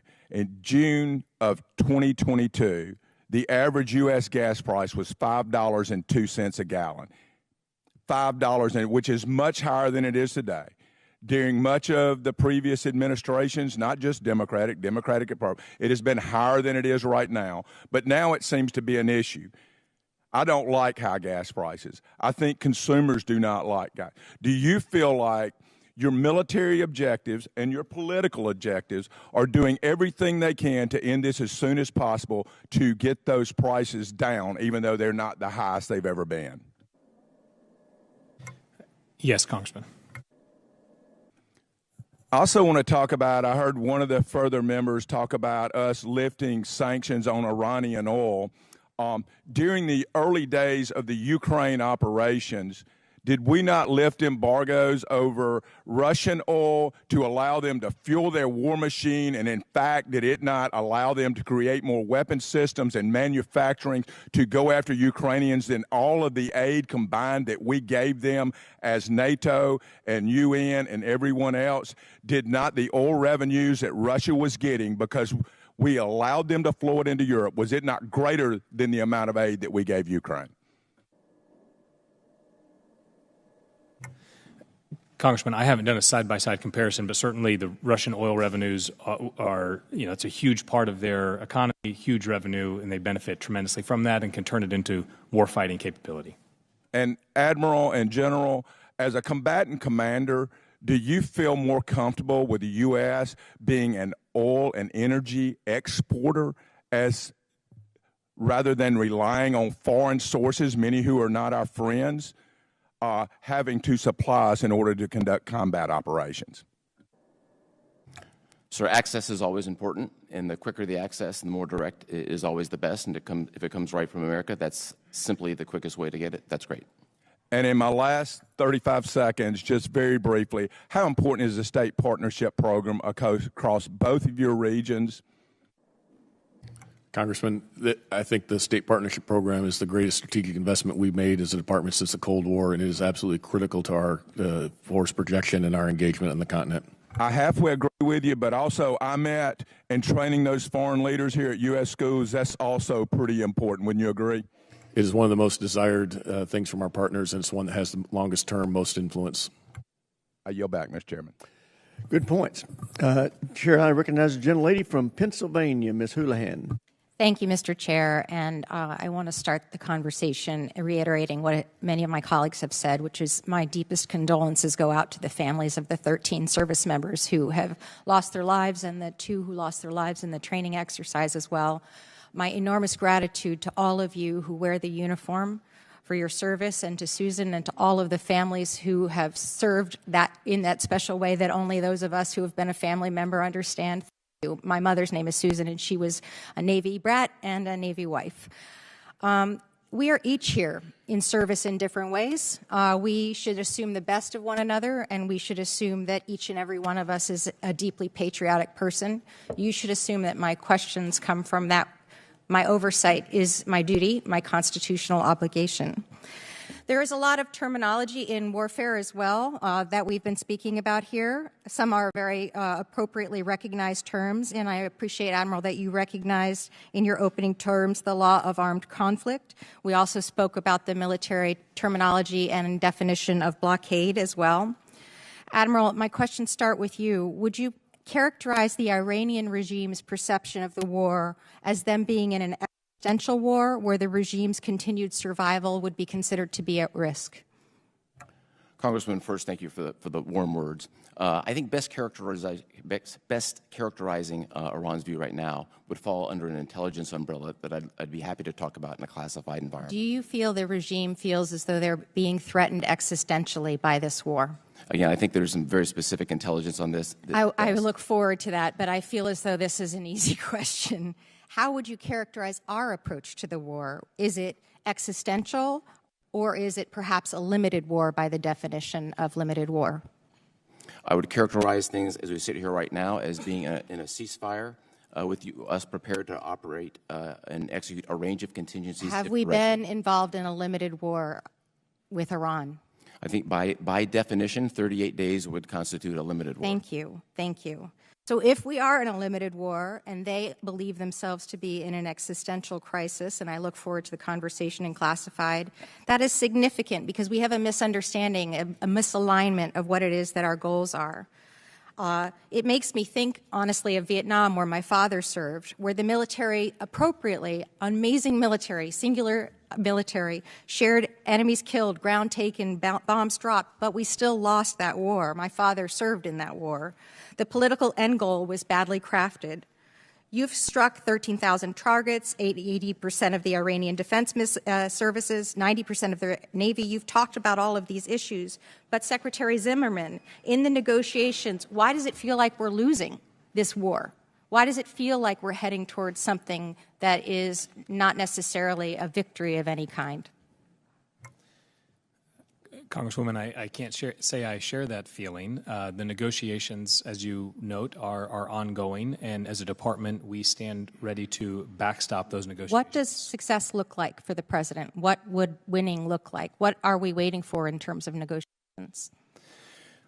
I'll defer to the White House on the specific aims of those negotiations. I think, as has been stated clearly, there is, the president is looking for a long-term solution to secure the interests of the United States and reduce the Iranian threats. I just worry that we're in a position where we are at a stalemate. Two blockades don't make a right, and that's, I think, where we are right now. I'll turn to another question with my remaining time. Open's reporting, source reporting says that there's about 50,000 service members in the Middle East. If you had 9,000 fewer of them, or 18% fewer, would that make your job more difficult? We would have less flexibility for a range of contingencies. So it would be more difficult? Yes, it would be, of course. How have our forces, in your opinion, fared thus far in the war? Have you had any issue with their dedication, with their performance, or their achievement in their duties? Are our forces meeting the standard? Our forces are exceeding the standard. My best characterization is they establish themselves as the latest, greatest generation. Thank you. I agree. Mr. Zimmerman, 18% of our service members are women. The Admiral just testified that 18% decrease in personnel would make it harder for the mission to get done, and that all of his forces, including the women, are meeting the standard, exceeding the standard, in fact. I would ask perhaps someone, perhaps you, sir, to talk to the Secretary of Defense and let him know that we already have the data, that we already know the answer to whether women in combat can serve and serve appropriately. There are no further studies required. Thank you, and I yield back. Gentlelady yields back. Chair now recognizes gentleman from Guam, Mr. Moylan. Thank you, Mr. Chairman. Thank you to our panel. I truly appreciate your hard work and your dedication to our nation and taking care of the American people. I really appreciate you and believe in what you're doing. Admiral, you, in your written statement, you talked of how we're doing with the situation, but you also talked on how we can maintain this from not continuing on. A long-term solution, I looked at it as in with burden shifting, talking with our allies on how they can become more active in investment, especially into the foreign military sales. Burden shifting that would help us maintain this freedom that you are establishing now with the wins that you're getting. Guam played a critical role also in your area as well, with Midnight Hammer as a decoy in the situation. And I see this as also how we're using our first and second island chain as our allies in the Indo-PACOM, as we have the allies in CENTCOM that you're working with too. And also with affording them the foreign military sales as well and protecting our oceans.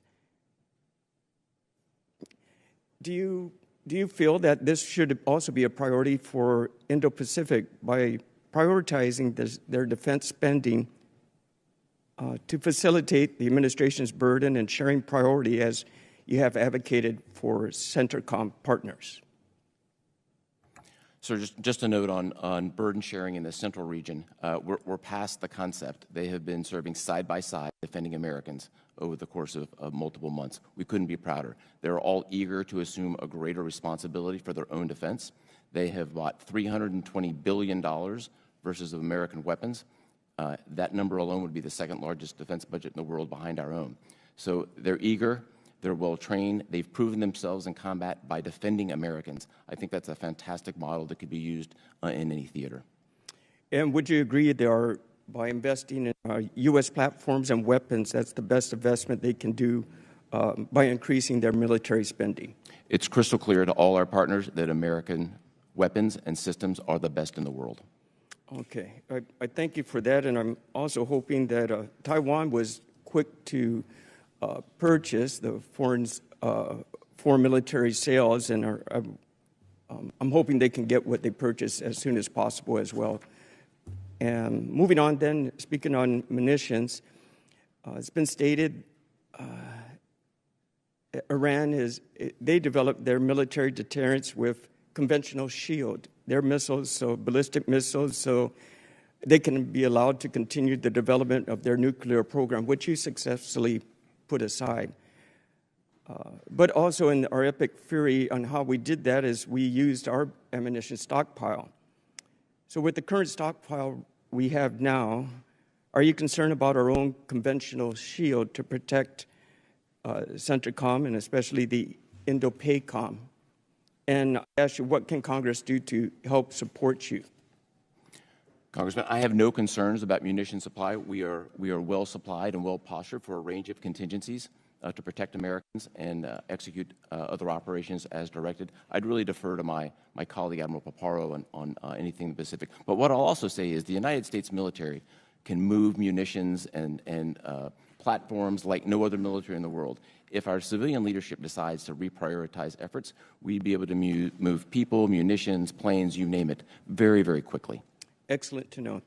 Thank you. Finally, the last question on readiness. We have the USS Ford returned home after 11 months. This extension had some negative effects on the maintenance and what they had to go through for the ship to be always ready. Do you think Operation Tempo could be effective in CENTCOM because of this? And also, do you think this will affect the importance that for steady to deter aggression in the Indo-PACOM since we overextended the Ford? So first, I'd like to honor the crew of the Ford for a remarkable deployment. Their service during combat operations, appropriately recognized by the President, I think is just an outstanding sense of just what the people achieved. In terms of the effect from a global perspective, I'd really defer to policy on that. In terms of where we are in CENTCOM, we have all the people, resources, ships, planes necessary to execute any mission. Gentleman's time's expired. Chair now recognizes a gentleman from Colorado, Mr. Crow. Thank you, Chairman. Admiral Cooper, I'd like to start with you. Does the word declare mean to make a statement openly or formally? That's what the dictionary says it says. Would you stipulate to that? Declare. Sir, I think to make a statement openly and publicly, formally, yes? Yes. Okay, great. Are you familiar with the DoD Law of War Manual? I am, sir. You've studied it throughout your decades in service. I have, sir. And does the Law of War Manual prohibit certain actions? Of course. It defines Yes, legal. it does. Yes. Pretty basic question. Yes. Does it also prohibit saying certain things? I'd have to dig into the details, but there are certain, I'm certain that it does, but okay. Again, I'd take that for the record. I will. Okay, so how about this? Section 5.4.7. Are you familiar with that section? Probably not off the top of your head. Not off the top of my head. I'll read it for you. Sorry. It says, the title of it is this: Prohibition against declaring that no quarter be given. So it says you can't say something, right?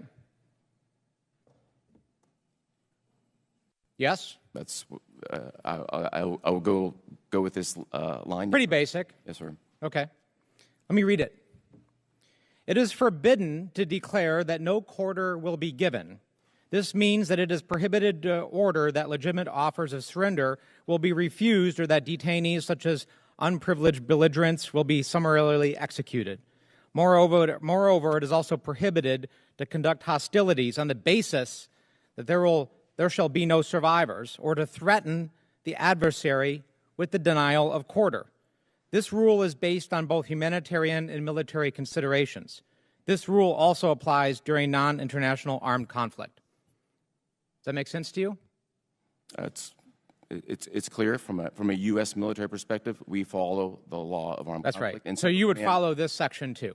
The U.S. military follows the law. Correct. Of armed so you would never declare a state openly and publicly that no quarter being given, because our own law of war manual prohibits it, does it not? I have never made a declaration. You haven't? Oh, no. Does the law of war manual prohibit it? I'll take that for the record. But I just read it to you. I just read it to you. Yes, sir. You're a combatant commander. You're one of our most senior military officers with tens of thousands of service members under your command. Does the law of war manual state that it is prohibited to declare that no quarter be given? It prohibits a large number of things. No, I've asked you. I will follow. I just read the provision to you. I just literally read the provision to you. Does it prohibit you or anyone else from declaring that no quarter be given? I just read it to you. We will follow everything that's in the law. Answer the question, Admiral Cooper. You have tens of thousands of service members under your command. And I literally just read a provision from the law of war manual, our own manual. Will you not just say what I just read to you? I will say that we will follow the law of armed conflict to the T. This is just unbelievable to me. I find the same thing, sir. This is just unbelievable to me. We will follow the law of armed conflict very calmly. You have tens of thousands of service members under your command. I literally, verbatim, just read a provision from our own law of war manual, and you will refuse to say what that provision says. Will you agree that it is prohibited under our own manual that you and all the people under your command are obligated to follow to declare that no quarter be given? I will agree, consistent with my constitutional responsibility, to follow the law of armed conflict to the T. And I expect everyone working for me to do that. This is not leadership. This is not leadership. To not be able to say something as basic. The people, the men and women who we represent, who are under your command, deserve leadership. Mr. Chairman, I object. willing This to is a say- personal attack.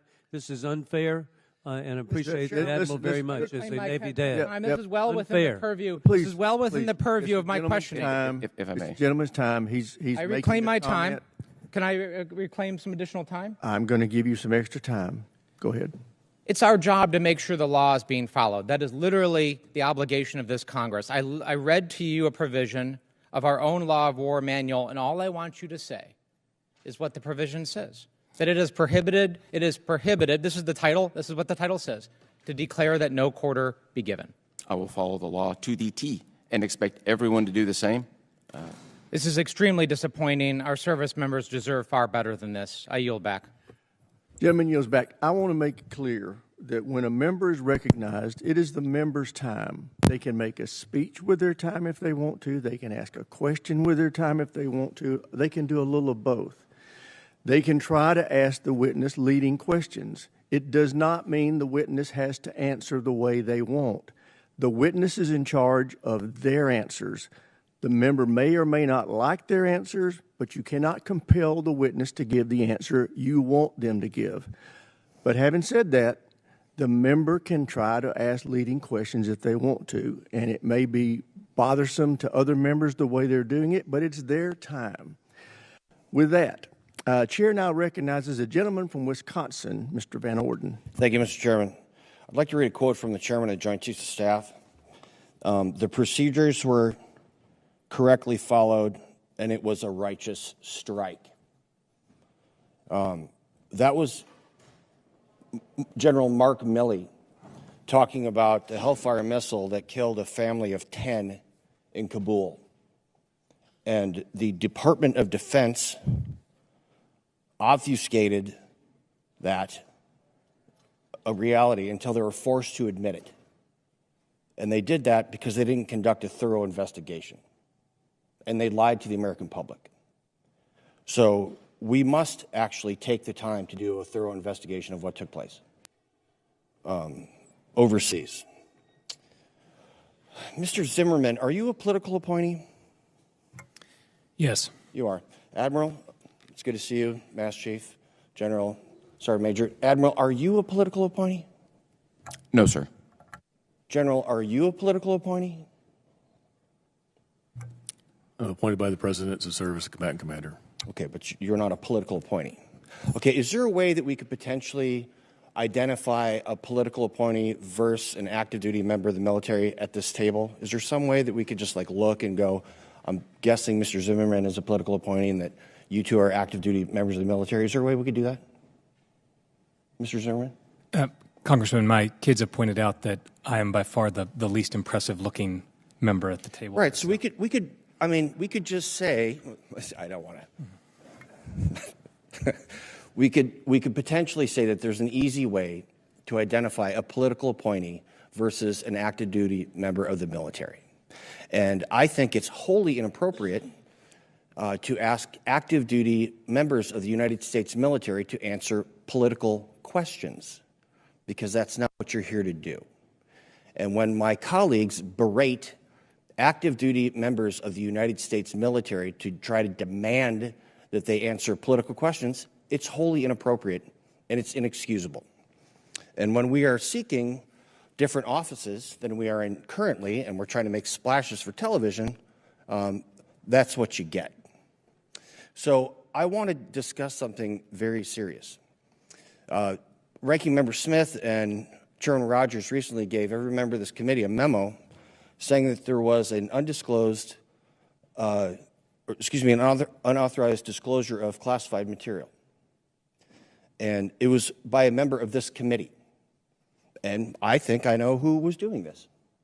So when I'm asked by the press, am I offended that only the Gang of Eight was informed about Midnight Hammer, I say no. Because quite frankly, there are several members of this committee that have proven to not be capable of maintaining classified material and secrets that safeguard our nation. And we are not capable of doing our constitutionally mandated congressional oversight if we cannot be exposed to classified information. I feel completely uncomfortable with members of this committee asking you questions that could potentially hazard our military. And I think right now, as opposed to sending a memo around, restating what is the obvious, I believe that the Department of Justice should be actively investigating members of this committee for the criminal unauthorized disclosure of classified material. I take that very seriously. I know that you do. And I know that you guard your members of the military, you hold them close to your heart. And if anybody were to be killed because somebody is trying to run for a higher office, they should be held accountable. It's reprehensible. I don't even have a question for you guys. This has got to stop. General Kelly is absolutely correct. There should be a nonpartisan committee, not even a bipartisan, a nonpartisan committee. And when people are using this as a platform to elevate themselves politically, they should be ashamed of themselves. I do have some questions for you, General Anderson, for the record. That just needed to be stated out loud. So God bless you. God bless the men and women that you watch over, and I thank you very, very much for your dedication to duty. And with that, I yield back. Gentleman yields back. Chair, now recognize the gentlelady from California, Ms. Jacobs. Thank you, Mr. Chairman, and thank you all for testifying today. Admiral Cooper, I'd like to start with you. Thank you for the many conversations we've had about the topic of civilian harm. I know it's something that you take very seriously. I want to build on Ranking Member Smith's line of questioning and give you a chance to provide some clarity on your previous statements about the strike on the school in Minab. So I led over half the Democratic caucus in a letter to the department requesting more information about this strike and urging the findings of the ongoing investigation to be made public. And the only response we received to our letter was to reiterate that there is an investigation ongoing. Mr. Chairman, I ask unanimous consent to enter both of these into the record. Without objection. Thank you. Admiral, we have public reporting here from the New York Times that the preliminary investigation, the preliminary inquiry concluded that the United States is at fault. Can I also enter this into the record? Without objection, so ordered. Can you confirm that this was, in fact, the finding of the preliminary inquiry? Congressman, I was asked about this last Thursday in a Senate Armed Services Committee hearing. We spent the weekend, myself and the staff, we looked into all 39 incidents that were outlined in the article. My assessment and our staff confirmed only one of them correlated with the U.S. strike. That was the strike in Minhab on the girls' school. It is an active IRGC base. The other 38 instances did not involve U.S. munitions. Okay. I'm actually asking about a different New York Times article, although I will get to that one. This one is about just the Minhab strike. U.S. at fault in strike on school in Iran, preliminary inquiry says. Can you confirm that the U.S. being at fault was, in fact, the finding of the preliminary inquiry into the school strike in Minhab? The only outcome of the preliminary inquiry was that it was brought to my attention. I immediately directed a more sophisticated comprehensive investigation that would be led by an outside organization. That is in progress. We're coming toward the end of it. And as you mentioned, I'm committed to full transparency. I think this is a vitally important matter. Okay. And when can we expect this investigation to be complete and shared with us? This investigation or any investigation, I'm always reluctant to put a timetable on it. It is coming to the end, and I think transparency is important, ma'am. Okay. And will you commit today to release an unclassified version of it to the public? I do. Okay, thank you. And on these other 39 allegations here, in this other New York Times article, you have done preliminary assessments of these reports? We looked at all 39, yes. Okay. And your understanding is that none of the other 38 had U.S. munitions? Not just our understanding, our comprehensive assessment is that the other 38 did not have a U.S. munition nexus at all. Can you share that analysis with this committee? Sure, and beyond that, I'd be more than happy to invite you and any member of the staff here to come down and take a look at in Tampa for yourselves. Good, I plan on doing that. Thank you. All right, General Anderson.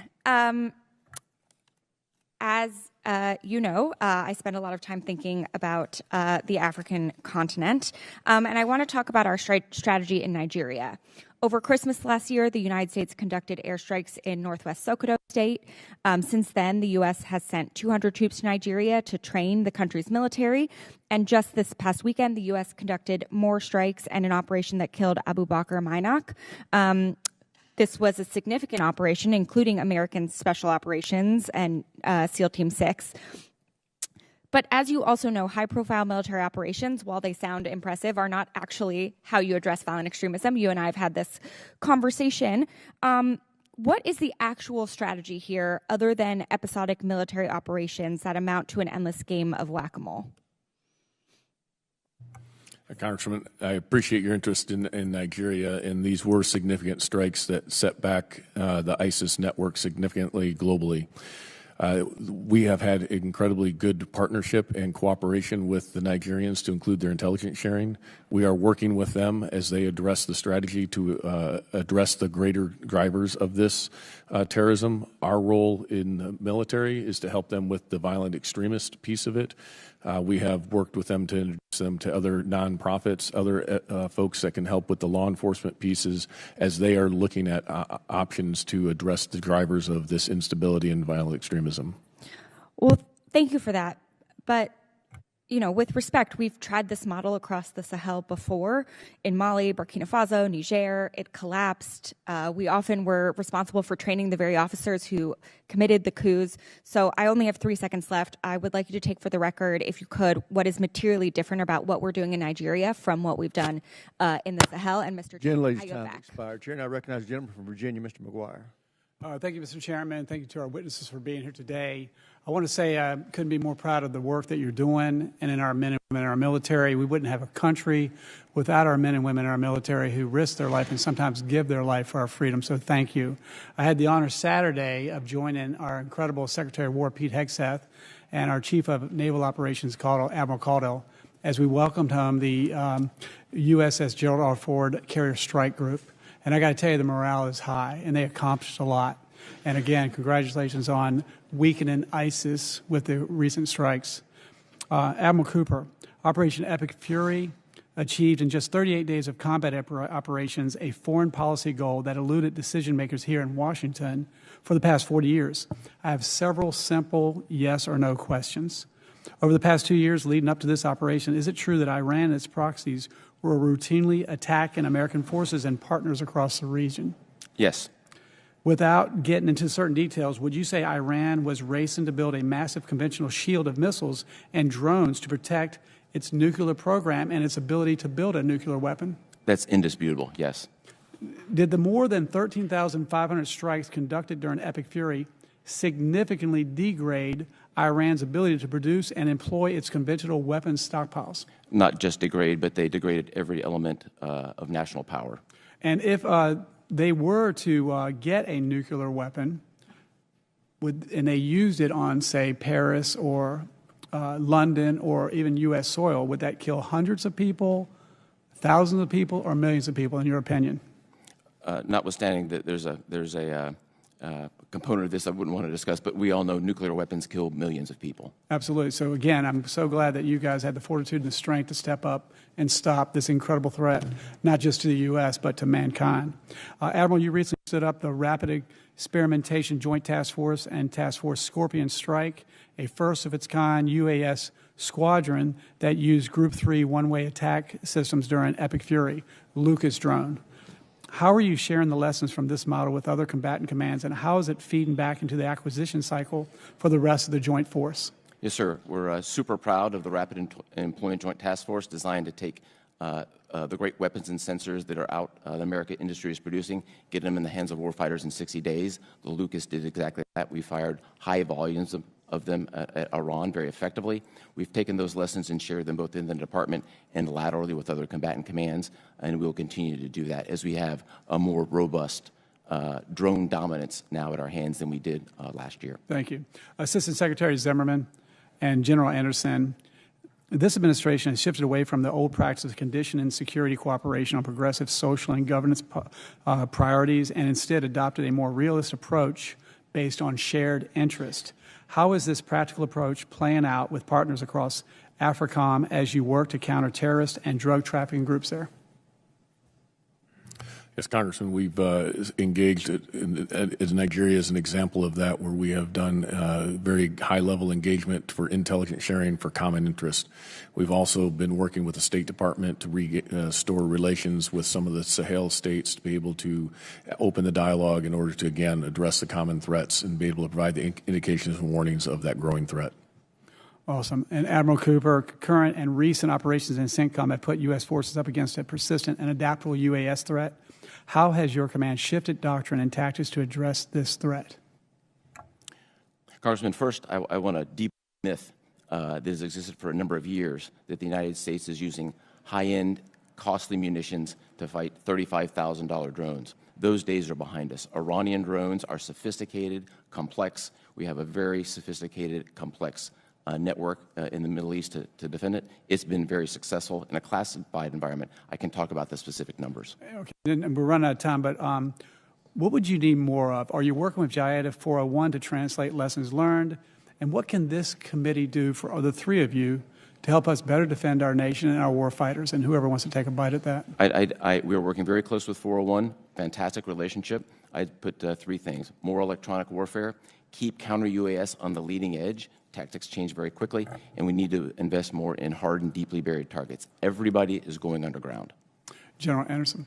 Yeah, for us, directed and focused funding for experimentation to bring emerging technologies to the continent, directed and consistent funding for information operations to counter the misinformation out there, and energizing the industrial base to allow our foreign military sales for these partners, because they desperately want to buy American equipment, but often the delays are what hurt.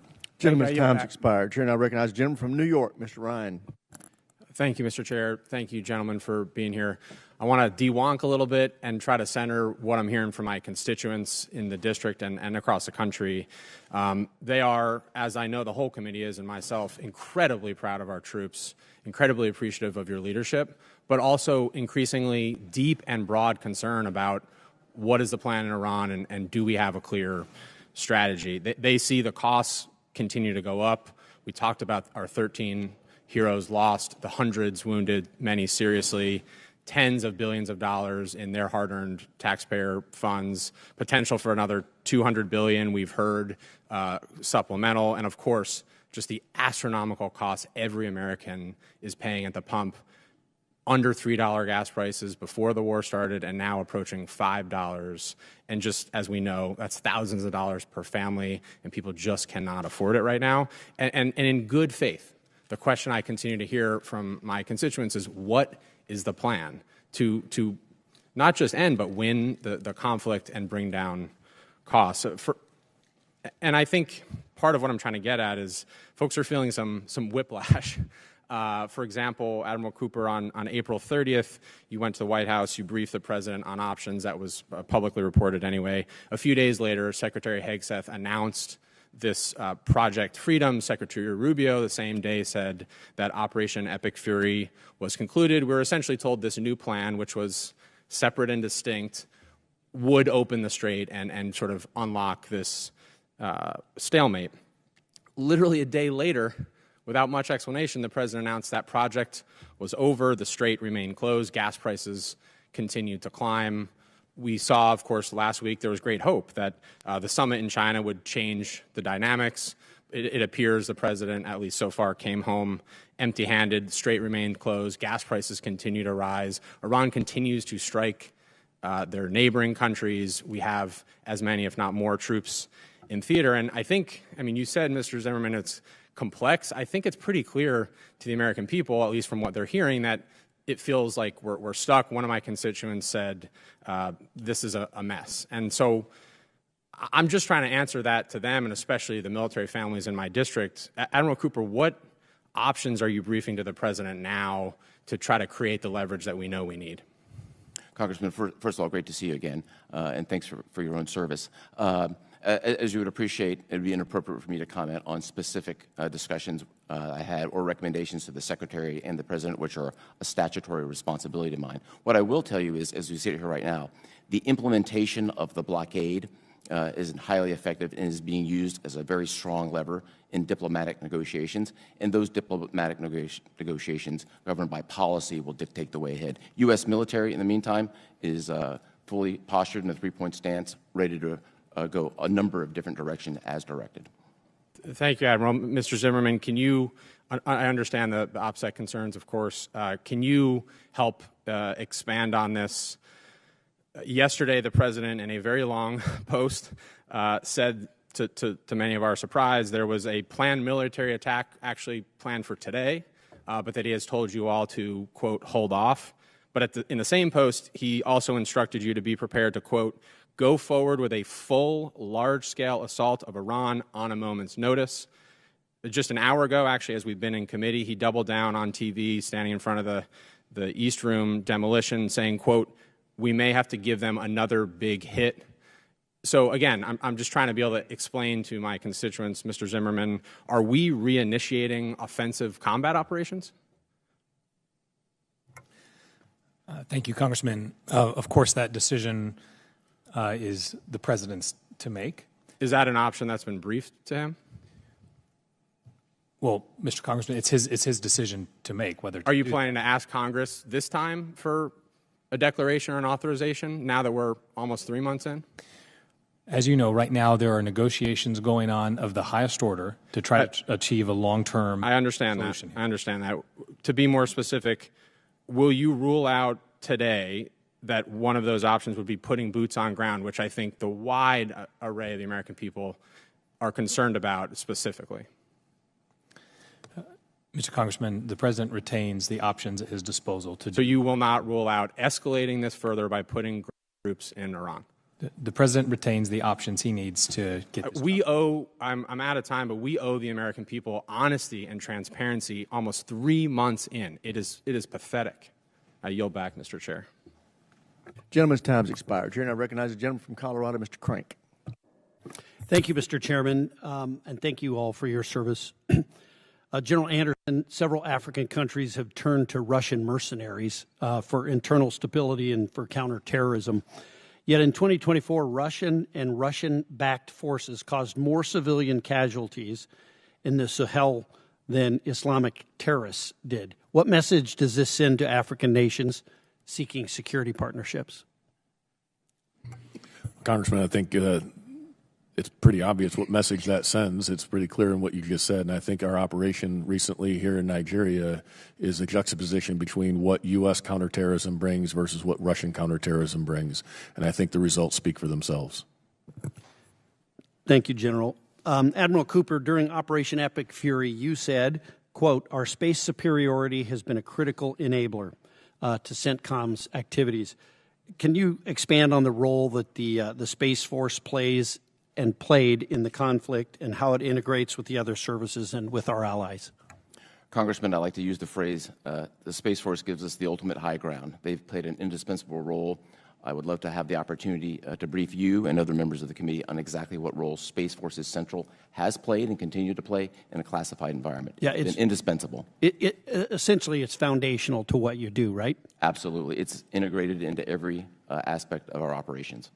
Thank you. And then Secretary Zimmerman, Operation Epic Fury represented the Space Force's first real test in sustained combat operations. What lessons has the department drawn from that experience? Like what worked, what didn't work?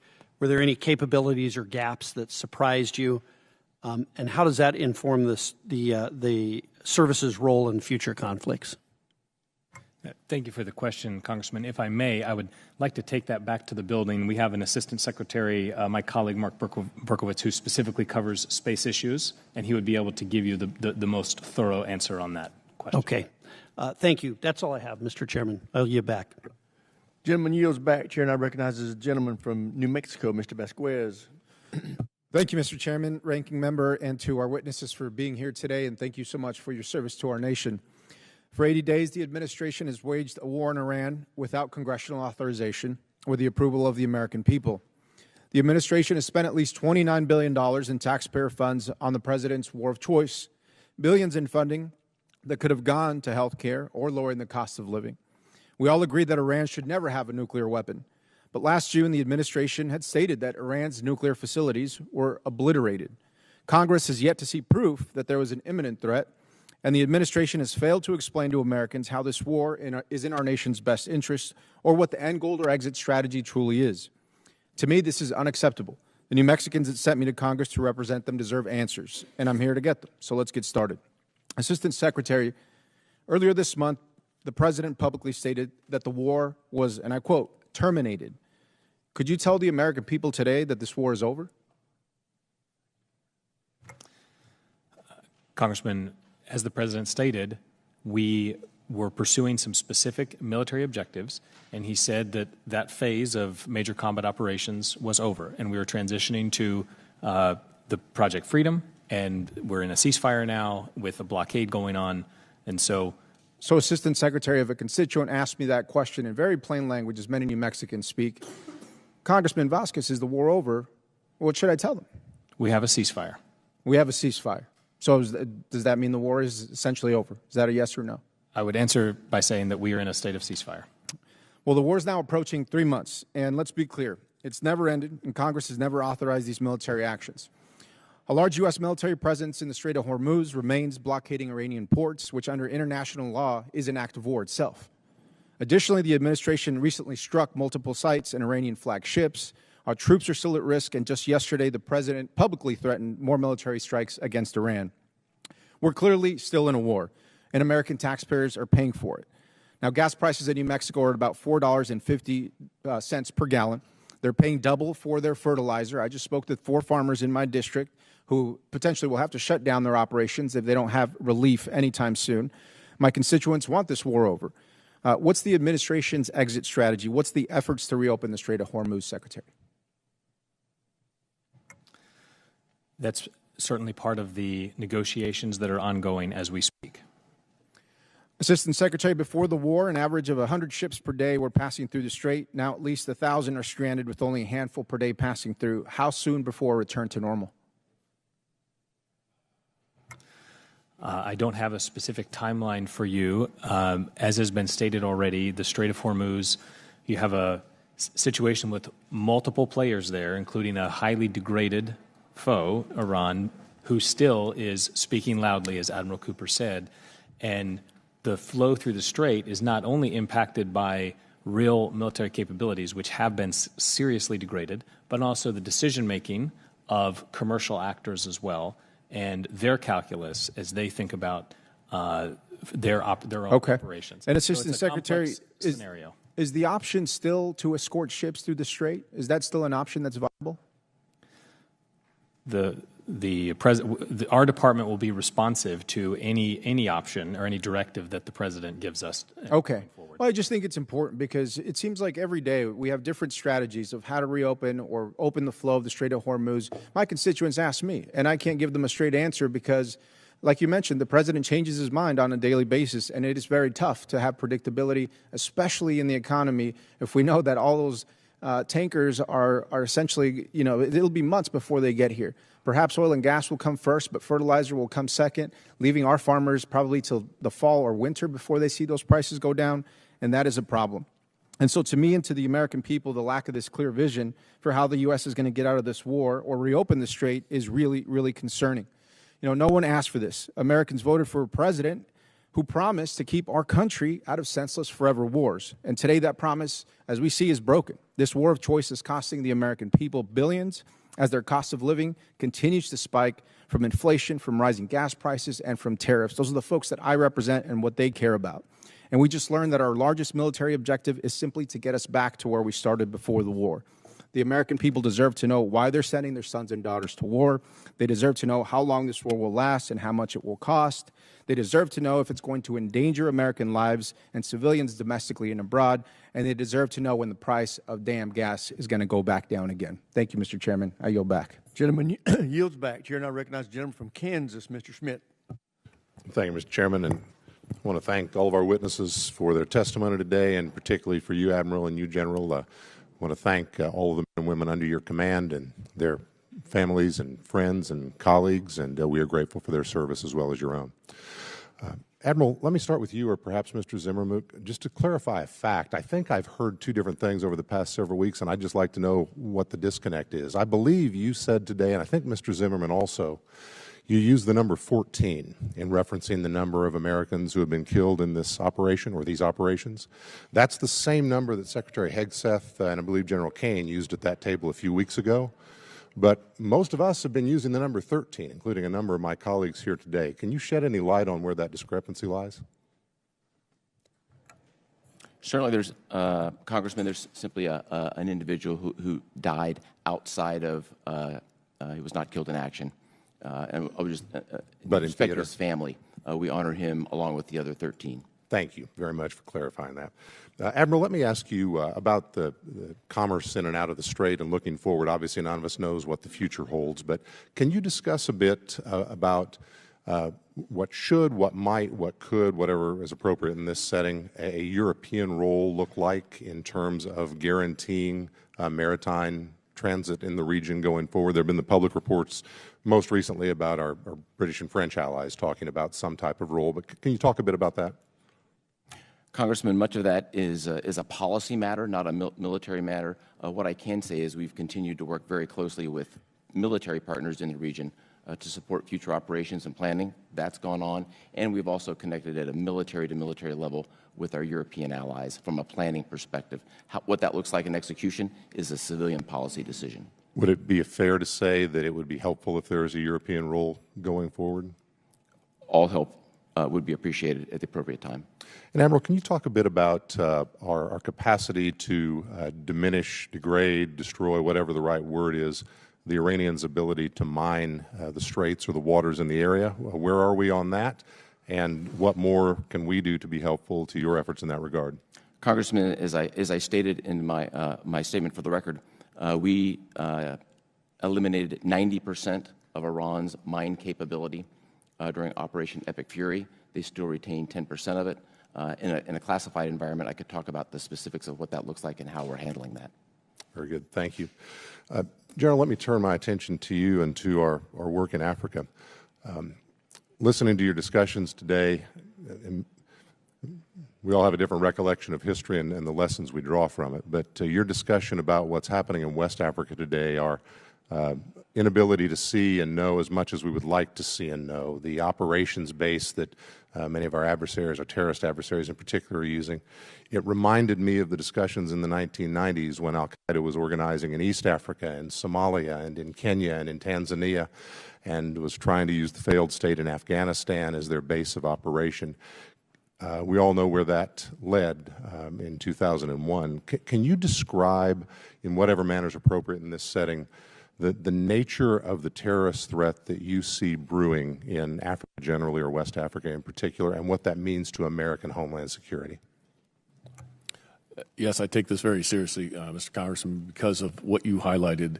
Terrorists will go to where there is lack of governance, where they have the ability to operate freely, and that's why they have sought the Azawad area in particular of West Africa. Without sufficient pressure, without the sufficient Western engagement there, we may lose sight of that. And I think we, as you said, have seen what happens when that occurs. So we are investing heavily in other means to include experimental and emerging technologies in order to be able to monitor this threat. The concern that I have is that the terrorist threats have focused on Africa. They see this as their future. They see the potential of establishing a caliphate there. If a nation capital were to fall and become controlled by a terrorist organization, I think that would be a beacon for many of the terrorists that would energize them, and I think that would be not in any interest of the United States or of the Western European countries. So this is why we're focusing a lot of effort in order to provide those indications and warnings so that we can adequately address it. And as to Congressman Crank's point there, the United States is the gold standard for counterterrorism operations, but it has to be enabled by working with the partner and the intelligence that goes behind it. That allows us to conduct these operations with precision. It allows us to take civilian casualties under consideration, and allows us to work with a partner in ways no other. Gentleman's time has expired. Chair now recognizes the gentleman from California, Mr. Cisneros. Thank you, Mr. Chairman, and thank you all for being here today. Admiral Cooper, the Ford returned to Norfolk last Saturday after a record 330-day deployment. The longest by a carrier since Vietnam. For 3 weeks, you had 3 carrier strike groups operating in the AOR, the Lincoln, the Ford, and the Bush.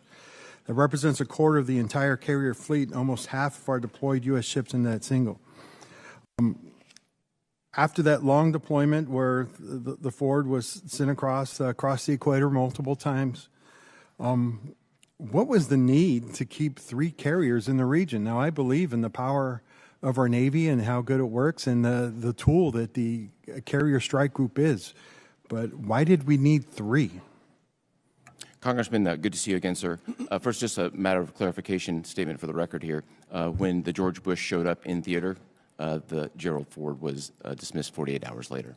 There was not an enduring need for 3 carriers. Okay. Well, thank you for that answer. Appreciate it. General Anderson, I want to ask you, look, now I believe in diplomacy, and diplomacy comes in many ways, and I think one of the ways that we have been effective diplomatically in the past is by using organizations like USAID that did a lot of work in Africa to share the goodwill of the United States.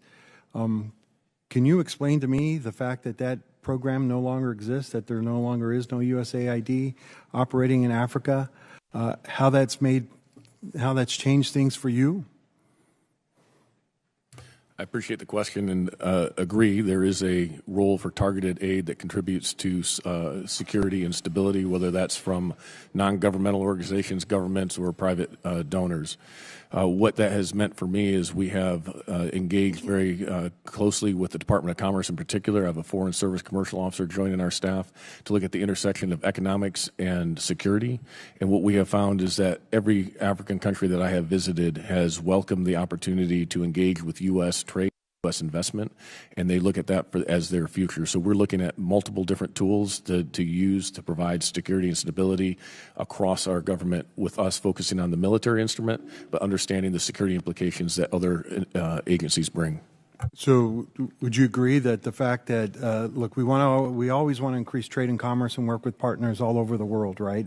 And yes, those companies would like to engage with us that way. But the aid, would you agree to say that yes, the elimination of USAID has had an impact on what you're able to do there and made it harder to partner with countries? I think that's still to be determined, Congressman. We have not seen what that impact is entirely. There is still aid in Africa that is constructive for providing stability. But again, it's a multifaceted approach that we're looking at. Well, I think, the elimination of such programs like that, right, leaves a window open for China to kind of come in and fill that gap, which is not in any way positive for us. Just another follow-up on that. There's talk of a consolidation of AFRICOM into one of the other COCOMs, whether it be your COM, CENTCOM, or even the talk of a bigger one, U.S. International Command. Your predecessor, General Langley, when I spoke with him, was not something that he agreed with. He believed that AFRICOM still need to kind of be there and independent, especially with the growing terrorist threat there. Do you agree that we should still keep operating AFRICOM as one of the COCOMs there and not consolidate it into another one? Congressman, my inputs to this discussion have been consistent in that the complexities and the security challenges of Africa, I think, need an organization that remains focused on the continent. Whether or not that is a combatant command, a subunified command, or some other organization, I think is worthy of debate, as long as they have the authorities that are necessary to go ahead and execute. I think this operation we did over the weekend is a great example of where Brad Cooper and CENTCOM and the rest of the world were very much focused in the Middle East. We've been able to maintain the focus on the continent and the counterterrorism threats over the last several months that allowed the development of this target and the execution over the weekend. All right. Well, thank you for that. And again, right, I think it is, as you said, right, important to have an organization that could be distinctly focused on AFRICOM as well as the other COCOMs around the nation. And this is something that came into play over years as to where we need to put our focus and put our attention, and is when we needed to kind of build there, as we saw with CENTCOM. When there was a time where that area needed to be focused on, we've created that command. So hopefully that continues. But thank you all for your questions, and I yield back. The gentleman yields back. Chair, and I recognize the gentleman from Illinois, Mr. Sorensen. Thank you, Mr. Chairman. Thank you to the Assistant Secretary, to the Admiral and the General. Thank you for your service and your leadership to our nation. I'd first like to offer my condolences to the loved ones of the 13 service members who have been killed in the war in Iran, and the hundreds of service members who have been wounded. Like so many Americans, I remain deeply frustrated by President Trump's decision to put our country into war. Last week, Pentagon officials testified the war has already cost $29 billion to the taxpayer, and billions will be needed to replenish. Now, all the while, gas prices are nearly double what they used to be before Donald Trump started the war. My neighbors can't afford this. And strategically, our country cannot afford the dangerous position that we now find ourselves in. Iran still has nuclear material, and the Strait of Hormuz remains closed. But the facts matter. We're in a worse position today than before Trump started the war. To Assistant Secretary Zimmerman, what is the strategy that we should be telling Americans and how we're going to end this? Congressman, my view, and I think the testimony you've heard today, is that we are not in a worse position when it comes to our national security interests than before the war. So I would respectfully push back on that point. So you said that we're executing a blockade. A blockade is an act of war. No, that means that we are in a war. We are doing a very effective blockade. So do Do we have a strategy of how to get out of the mess? I mean, can we call it a mess? Well, the White House is engaged in negotiations of the highest order as we speak to arrive at the right solution. I think we heard our ranking member say that there have been a lot of negotiations, but we don't know who those negotiations are with. If we meet in a classified setting, could you tell me who those negotiations are being held with? I think we could go into a little more detail. We've seen the reporting that Russia has been providing intelligence to Iran. Mr. Zimmerman, what assistance has Russia been providing Iran? Perhaps that'd be best to defer to the closed session as well. Could you confirm that Russia is working with Iran to undermine the efforts of the United States? Russia and Iran have a long-term partnership, and we can talk in further detail. Have we taken steps to get Russia to stop working with and sharing intelligence with Iran? Let's talk further. President Trump is spending roughly $1 billion taxpayer dollars a day on this war, $1 billion a day. Mr. Zimmerman, can you explain how we're spending $1 billion a day if we are, as you say, we're in a ceasefire? I think the estimate you got from Mr. Hurst when he was testifying was the cost of the war to date have been $29 billion, and the department is continuing to evaluate those numbers. Certainly, and Admiral Cooper would have more expertise on this issue, but maintaining a blockade involves some degree of cost as well. So I should just say that to my neighbors who are going into massive credit card debt because they can't afford the gas at the gas station, that should be the answer? I'll defer to you on what you say to your neighbors. What I would say is the president would not be undertaking the actions he is if they were not in the interests of U.S. citizens. Well, if President Trump was serious about preventing Iran from acquiring a nuclear weapon or having this capability, he would not have blown up the nuclear deal in 2018. He would have negotiated a new deal if he is, in fact, the negotiator, if he is the deal maker that he thinks he is, but he has not done that.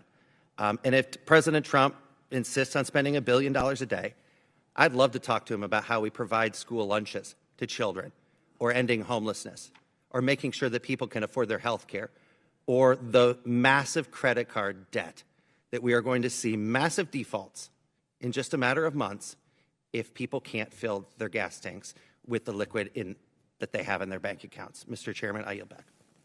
Gentleman yields back. Chair, and I recognize a gentlelady from New Hampshire, Ms. Goodlander. Thank you, Mr. Chairman. Thank you to our witnesses for being here today. I want to start with terrorism, which is a through line in both your testimonies. Actually, all three of your testimonies. Mr. Zimmerman, you wrote in your written testimony that the ISIS threat has been successfully reduced to a level that Iraqi and Syrian forces can manage with scoped and targeted U.S. assistance.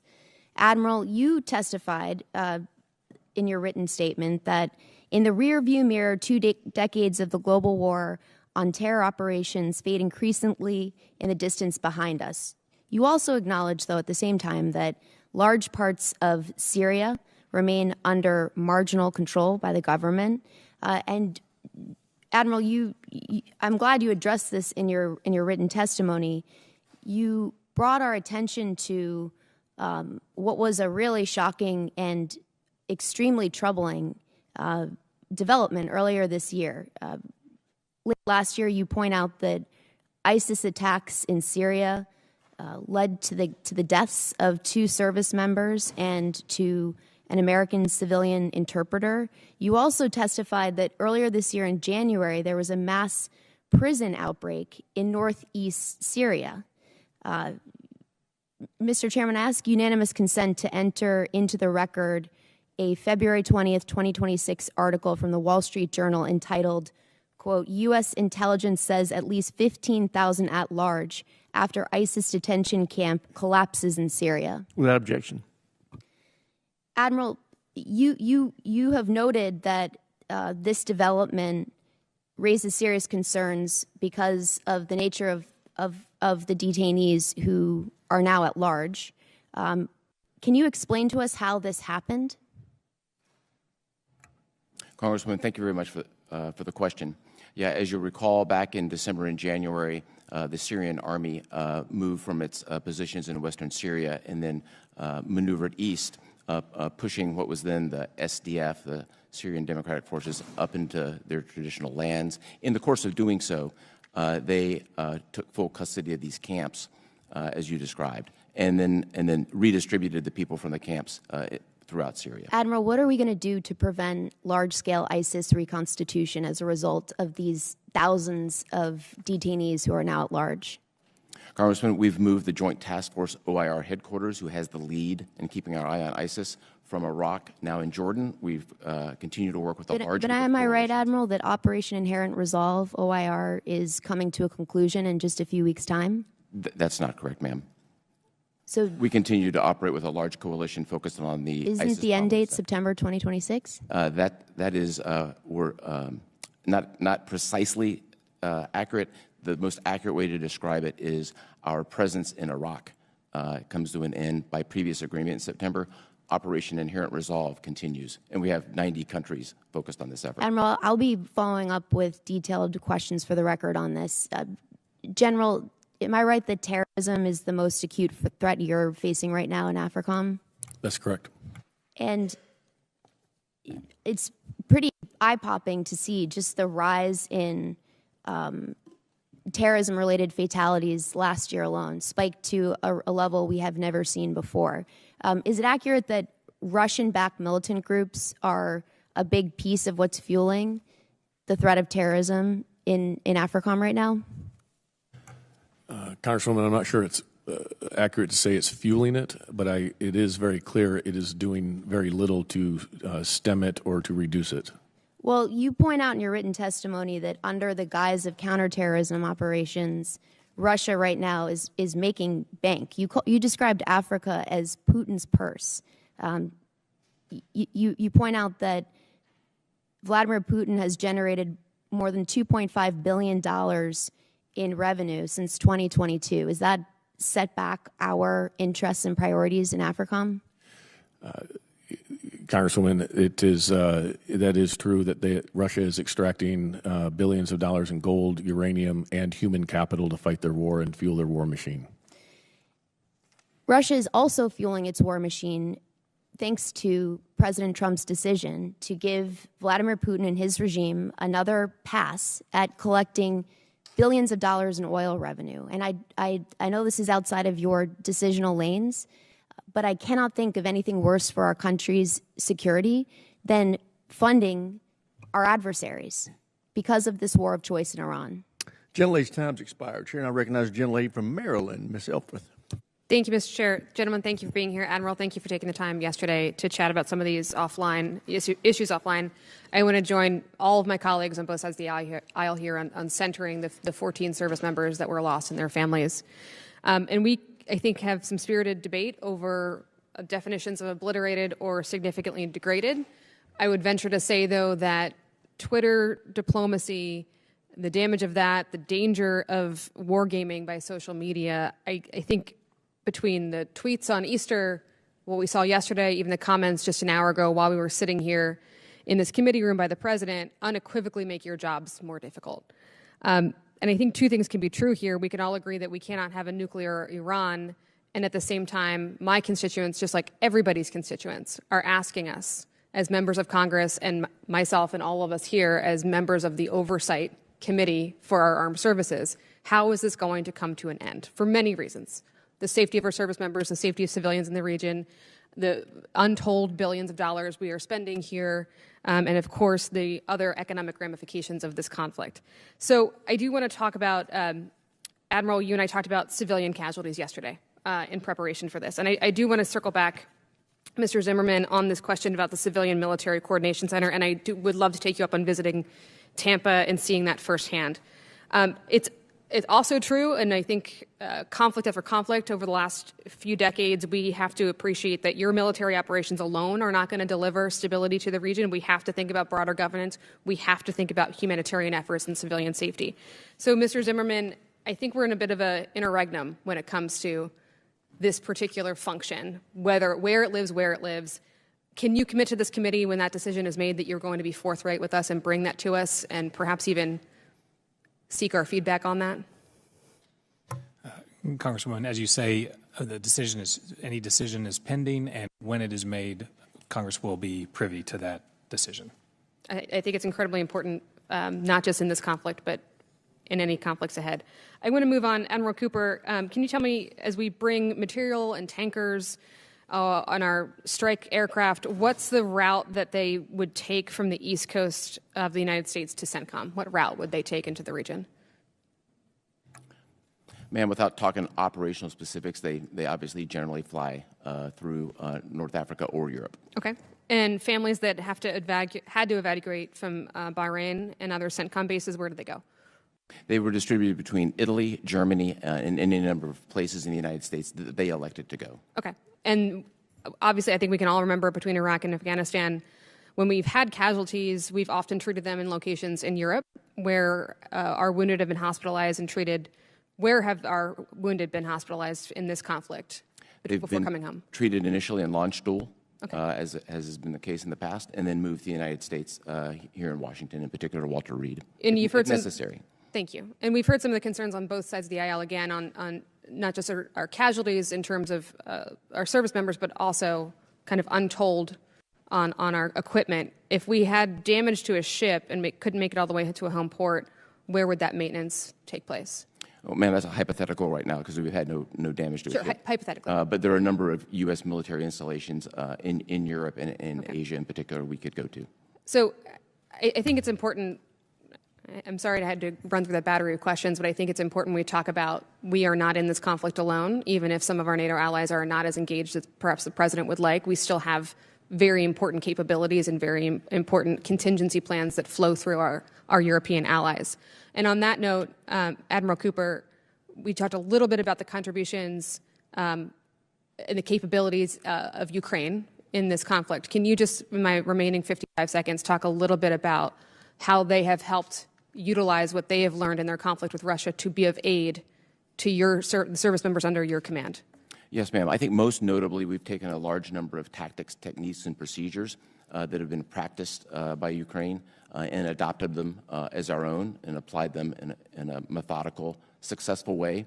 There's also been several other instances where we've used their capability to partner directly with GCC nations to enhance their capability. And there's some other ways we can talk about it in a classified environment. I appreciate that, and I think the overarching question of how does this come to an end, for folks watching at home, I wish we could have that conversation here, but I look forward to that heartfelt conversation. We've had a number of closed-door briefings. I've not yet been satisfied with the answers. I hope, Mr. Chair, in the next hour we can get some more answers so I can bring them home over the course of this afternoon. With that, I yield. Thank you, Mr. Chair. Chair, now recognize the gentleman from Georgia, Dr. McCormick. Thank you, Mr. Chair. Gentlemen, thank you for being with us here today.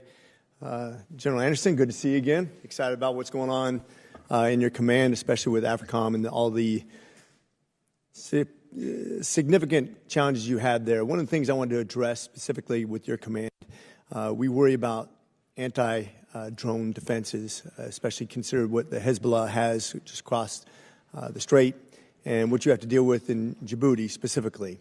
How do you think we're doing in preparing you for that defense, specifically for that threat? Yes, Congressman, I appreciate that. For the integrated air missile defense, we work very closely with CENTCOM and Admiral Cooper on coordinating that, especially in that Horn of Africa area. We do have the minimum required right now, but as the threat continues to evolve, that's an area we'll need continued investment in. We are also working closely with our partners there, with the French, to integrate their Mirages as well as their radar systems so we can have a combined and integrated defense for that piece in particular. The other area that you highlight, I think, is even more critical is the counter-UAS across the continent. As we become more expeditionary, looking into and evolving our defenses in order to protect our forces in expeditionary environments is going to be more and more critical. I think also equally important is as we look at these emerging technologies, we use the opportunities in Africa to experiment. And so having some directed, focused effort in Africa to actually do some of that battle lab type experimentation for emerging technologies will pay dividends for the entirety of the joint force.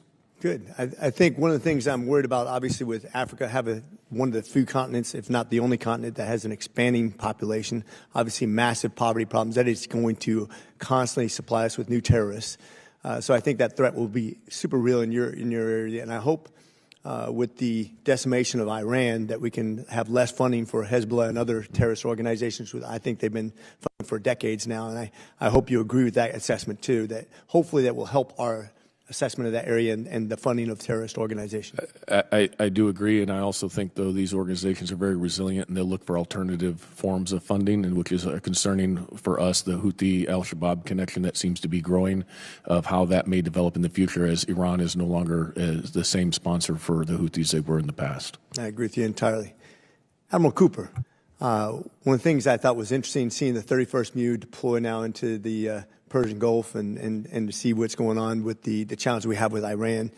When I was on the 31st MEU, we were mostly focused on Korea at the time. And I was on the original USS Tripoli.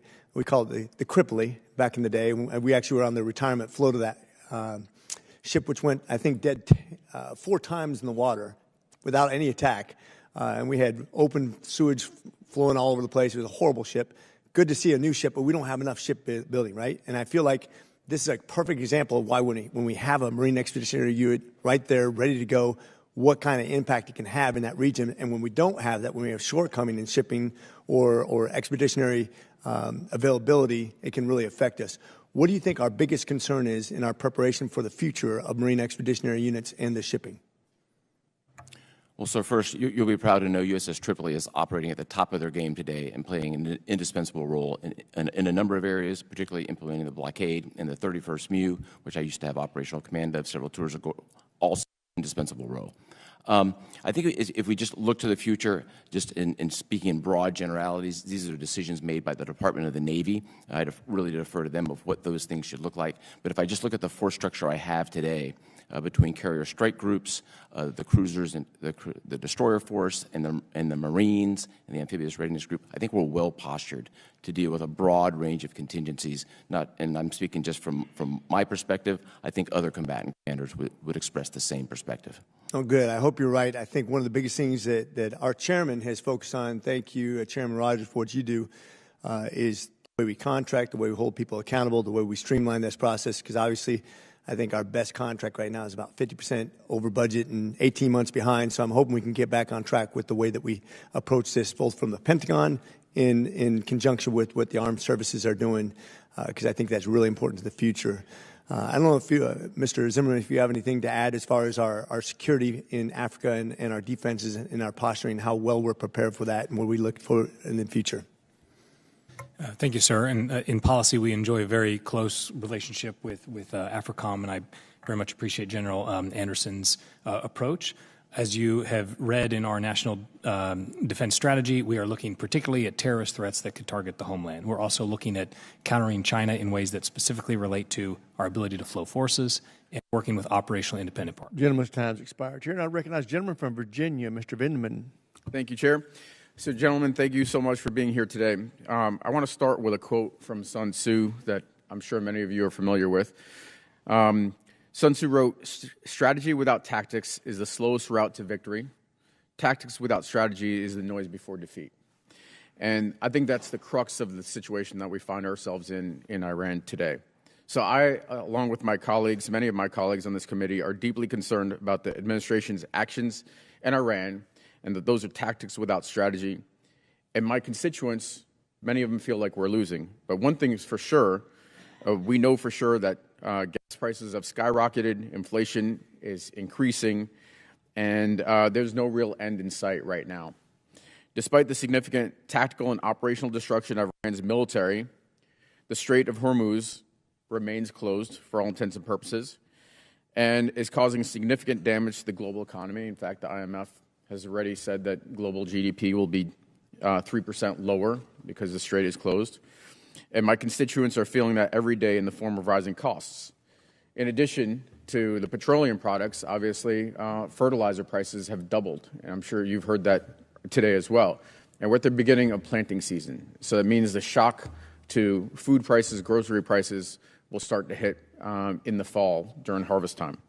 Those are pretty significant costs, and they're being felt even more broadly by our international partners that are susceptible to these types of shocks. So I'm frustrated because this was foreseeable. I mean, we could have foreseen that the Iranians would have closed the strait, and that's been demonstrated in numerous war games for decades, and it was avoidable because ultimately this is a war of choice. The president selected the timing for this conflict without ever making the case to the American people and asking for authorization. So as we move out from here, I hope we can focus on the strategic objectives and not be distracted by the red herring of the tactical and operational objectives. I mean, for all intents and purposes, sinking their navy is like the same as saying we've eliminated their horse cavalry or we've knocked out all their galleons. It's not really the thing that we need to be focused on, all right? And that's not what the constituents are concerned about. Right now, there is no real plan to deal with Iran's nuclear program and to open the strait. So let me turn attention a little bit to the drone question. Admiral, there's a Task Force Scorpion, which is a battalion-sized element that's purpose-built to employ Group 3 one-way attack drones. Drawing on your first-hand experience on that formation, what one or two lessons can we draw for CENTCOM and more broadly for U.S. military? Congressman, thank you for that. I think the leading-edge work we've done in offensive fires associated with employing an offensive one-way attack represent a dramatic increase in our focus on drone domination, gives us more options, and makes us a more lethal force. And is that a capability that will help us reopen the strait? I wouldn't want to talk about any specific capability, but they are one tool in the toolkit.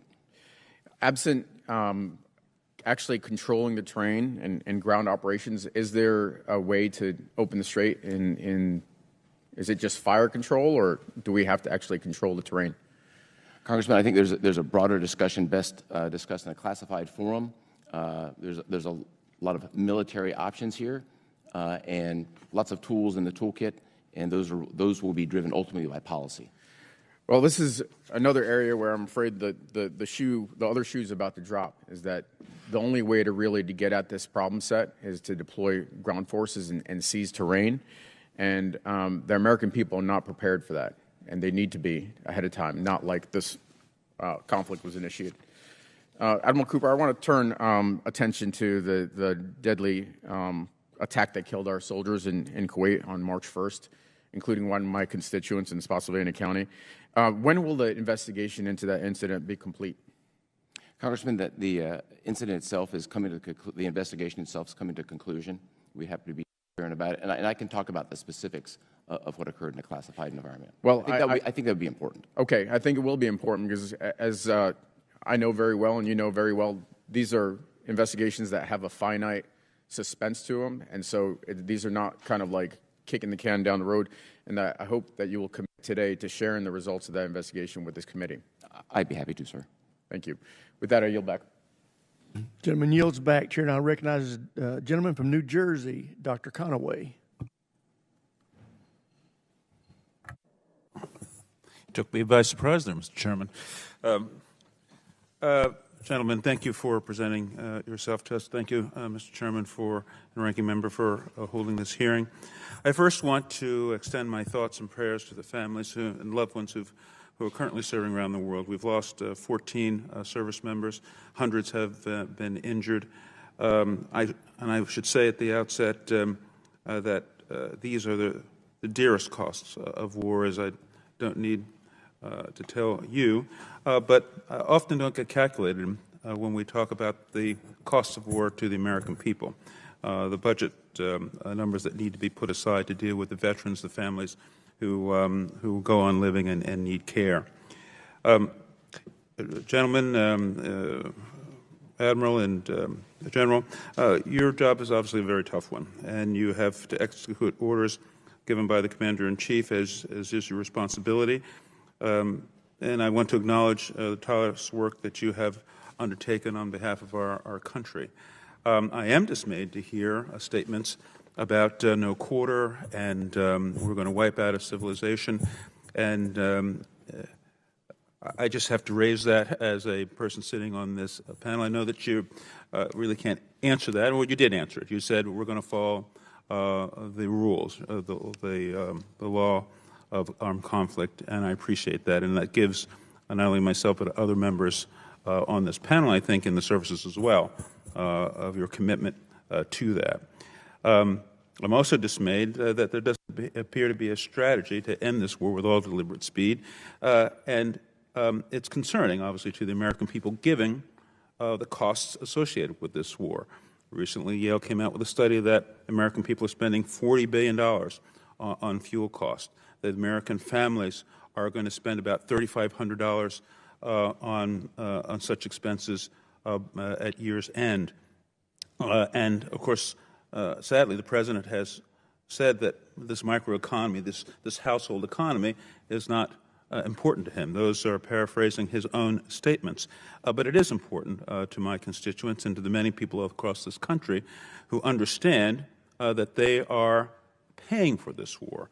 And because the American people are paying for this war, they have a right to know what a strategy is going to be undertaken to end this war.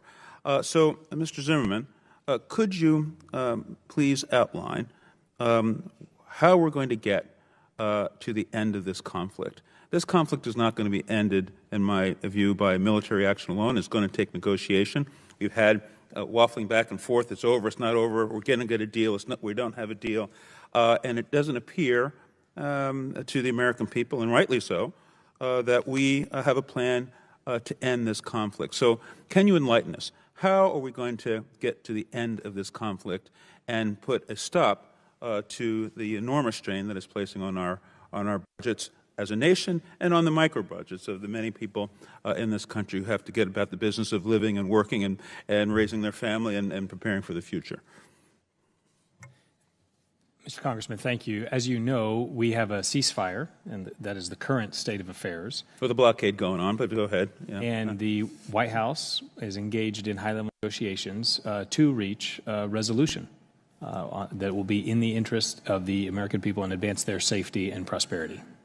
Any idea, again, when we're going to get to the end of this conflict and end it? I personally have to tell you, I think we should declare victory and leave and get our people home. The best way to protect them is to pull them out of this conflict and lower, with the appropriate cautions, our presence there in that region and begin to repair the great damage that this war has caused to our allies and to the world economy. Never mind, and to understate the damage to our own economy. Let me move on, and getting back to this, again, this cost question. On April 29th, the committee was provided information on the costs of war. The comptroller was here and provided a number of $25 billion at that time. We have heard repeatedly in the press that it's $1 billion a day and more, and now it's somewhat almost 30 days later. Oh, well, not quite 30 days later, but now we're told that the number has just risen to $25 billion. It seems out of step with what we're hearing about what the daily costs of war are, and I am concerned that we're not adequately accounting for the veterans and their care going forward. So what are the costs of war? What can you tell us? And when will you report to us, as you promised and others? Gentleman's time's expired. Chair now recognizes the gentleman from Missouri, Mr. Bell. Thank you to the witnesses for being here today. General Anderson, it's good to see you again, and I appreciate you taking the time last month to discuss the challenges facing your AOR. I want to begin with CENTCOM. In the past few months, several of our bases in the region have been targeted and severely damaged. More than 200 military assets, including hangars, barracks, radar systems, and other critical infrastructure relied upon by our service members, have also reportedly been destroyed or damaged. Simultaneously, the Pentagon's projected cost of this unauthorized war appears to continue shifting from roughly $25 billion one day to $29 billion the next. Importantly, those estimates still do not appear to include MILCON requirements needed to repair and rebuild damaged installation and bases. The Pentagon comptroller has stated publicly that those costs are not yet included because, quote, we do not know what our future posture is going to be, end quote. That uncertainty risks sending the wrong signal to regional partners and allies at a time when many already question America's long-term commitment and staying power in the region. Admiral Cooper, you even said before your confirmation hearing that, and I'm going to quote, military ties with regional partners enhances the United States' deterrence efforts and ability to respond to crisis, end quote. Admiral Cooper, do you stand by that? Congressman, absolutely, and we've seen this play out in very pragmatic terms with regional partners. And I'm going to reclaim my Americans. time just because I'm short on time. Do our bases and forward posture in the CENTCOM AOR provide strategic advantages critical to U.S. global force projection, deterrence, and regional stability? Absolutely, sir. Now, in your opinion, would further posture reductions or base closures undermine our global standing or create opportunities for adversaries like Iran, Russia, or China to expand their influence? I think those decisions are ultimately done from a policy perspective, but from a military perspective, our posture is very helpful, and we've seen that play out in our achievements during this operation. And reducing that posture could have negative impacts. Hypothetically, yes, sir. Okay. Mr. Zimmerman, is this administration actively considering additional posture reductions in the region once the unauthorized war ends? Congressman, I'm not aware of any active right now we're focused on. You answered it. You're not aware. You're saying that you're not aware of any active considerations of reductions. We constantly review and evaluate our posture considerations. But if there are any future posture decisions related to CENTCOM or any theater, they would be done in full appreciation for the threats and the factors that pertain to that. But currently, are you considering any additional posture reductions in the region? I'm not aware of any current considerations. Because what concerns me is that we already are creating significant uncertainty for our allies because of this war. The objectives have repeatedly shifted. The goalposts continue to move, and we risk drawing ourselves into an open-ended quagmire. At the same time, across the globe, this administration appears to be reevaluating posture, which does nothing but increase skepticism from our allies, from Germany to delays involving a brigade deployment to Poland, and now growing uncertainty surrounding our long-term posture in CENTCOM. We can't continue pursuing policies that create instability in our global posture, weaken confidence amongst our allies and partners, and ultimately create openings for our adversaries to expand their influence. And so quickly, I want to shift gears to AFRICOM. General Anderson, following up on our previous discussion regarding instability and extremist threats in North Africa, how does AFRICOM currently assess the evolving threat environment across the region? I appreciate that. We see the terrorists continuing to take advantage of ungoverned space across Africa, primarily in West Africa, as you highlighted. So this is why our focus is illuminating that and understanding what that threat is doing. And I want to say this real quick. Where do you see the greatest risks as well as opportunities for the United States to strengthen regional partnerships and counter violent extremism?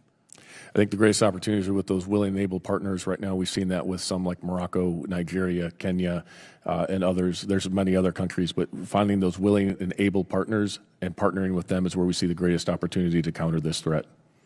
Gentlemen's time's expired. This will bring us to the conclusion of the open portion of today's hearing. We will now adjourn this hearing and reconvene in room 2212 at 1:15.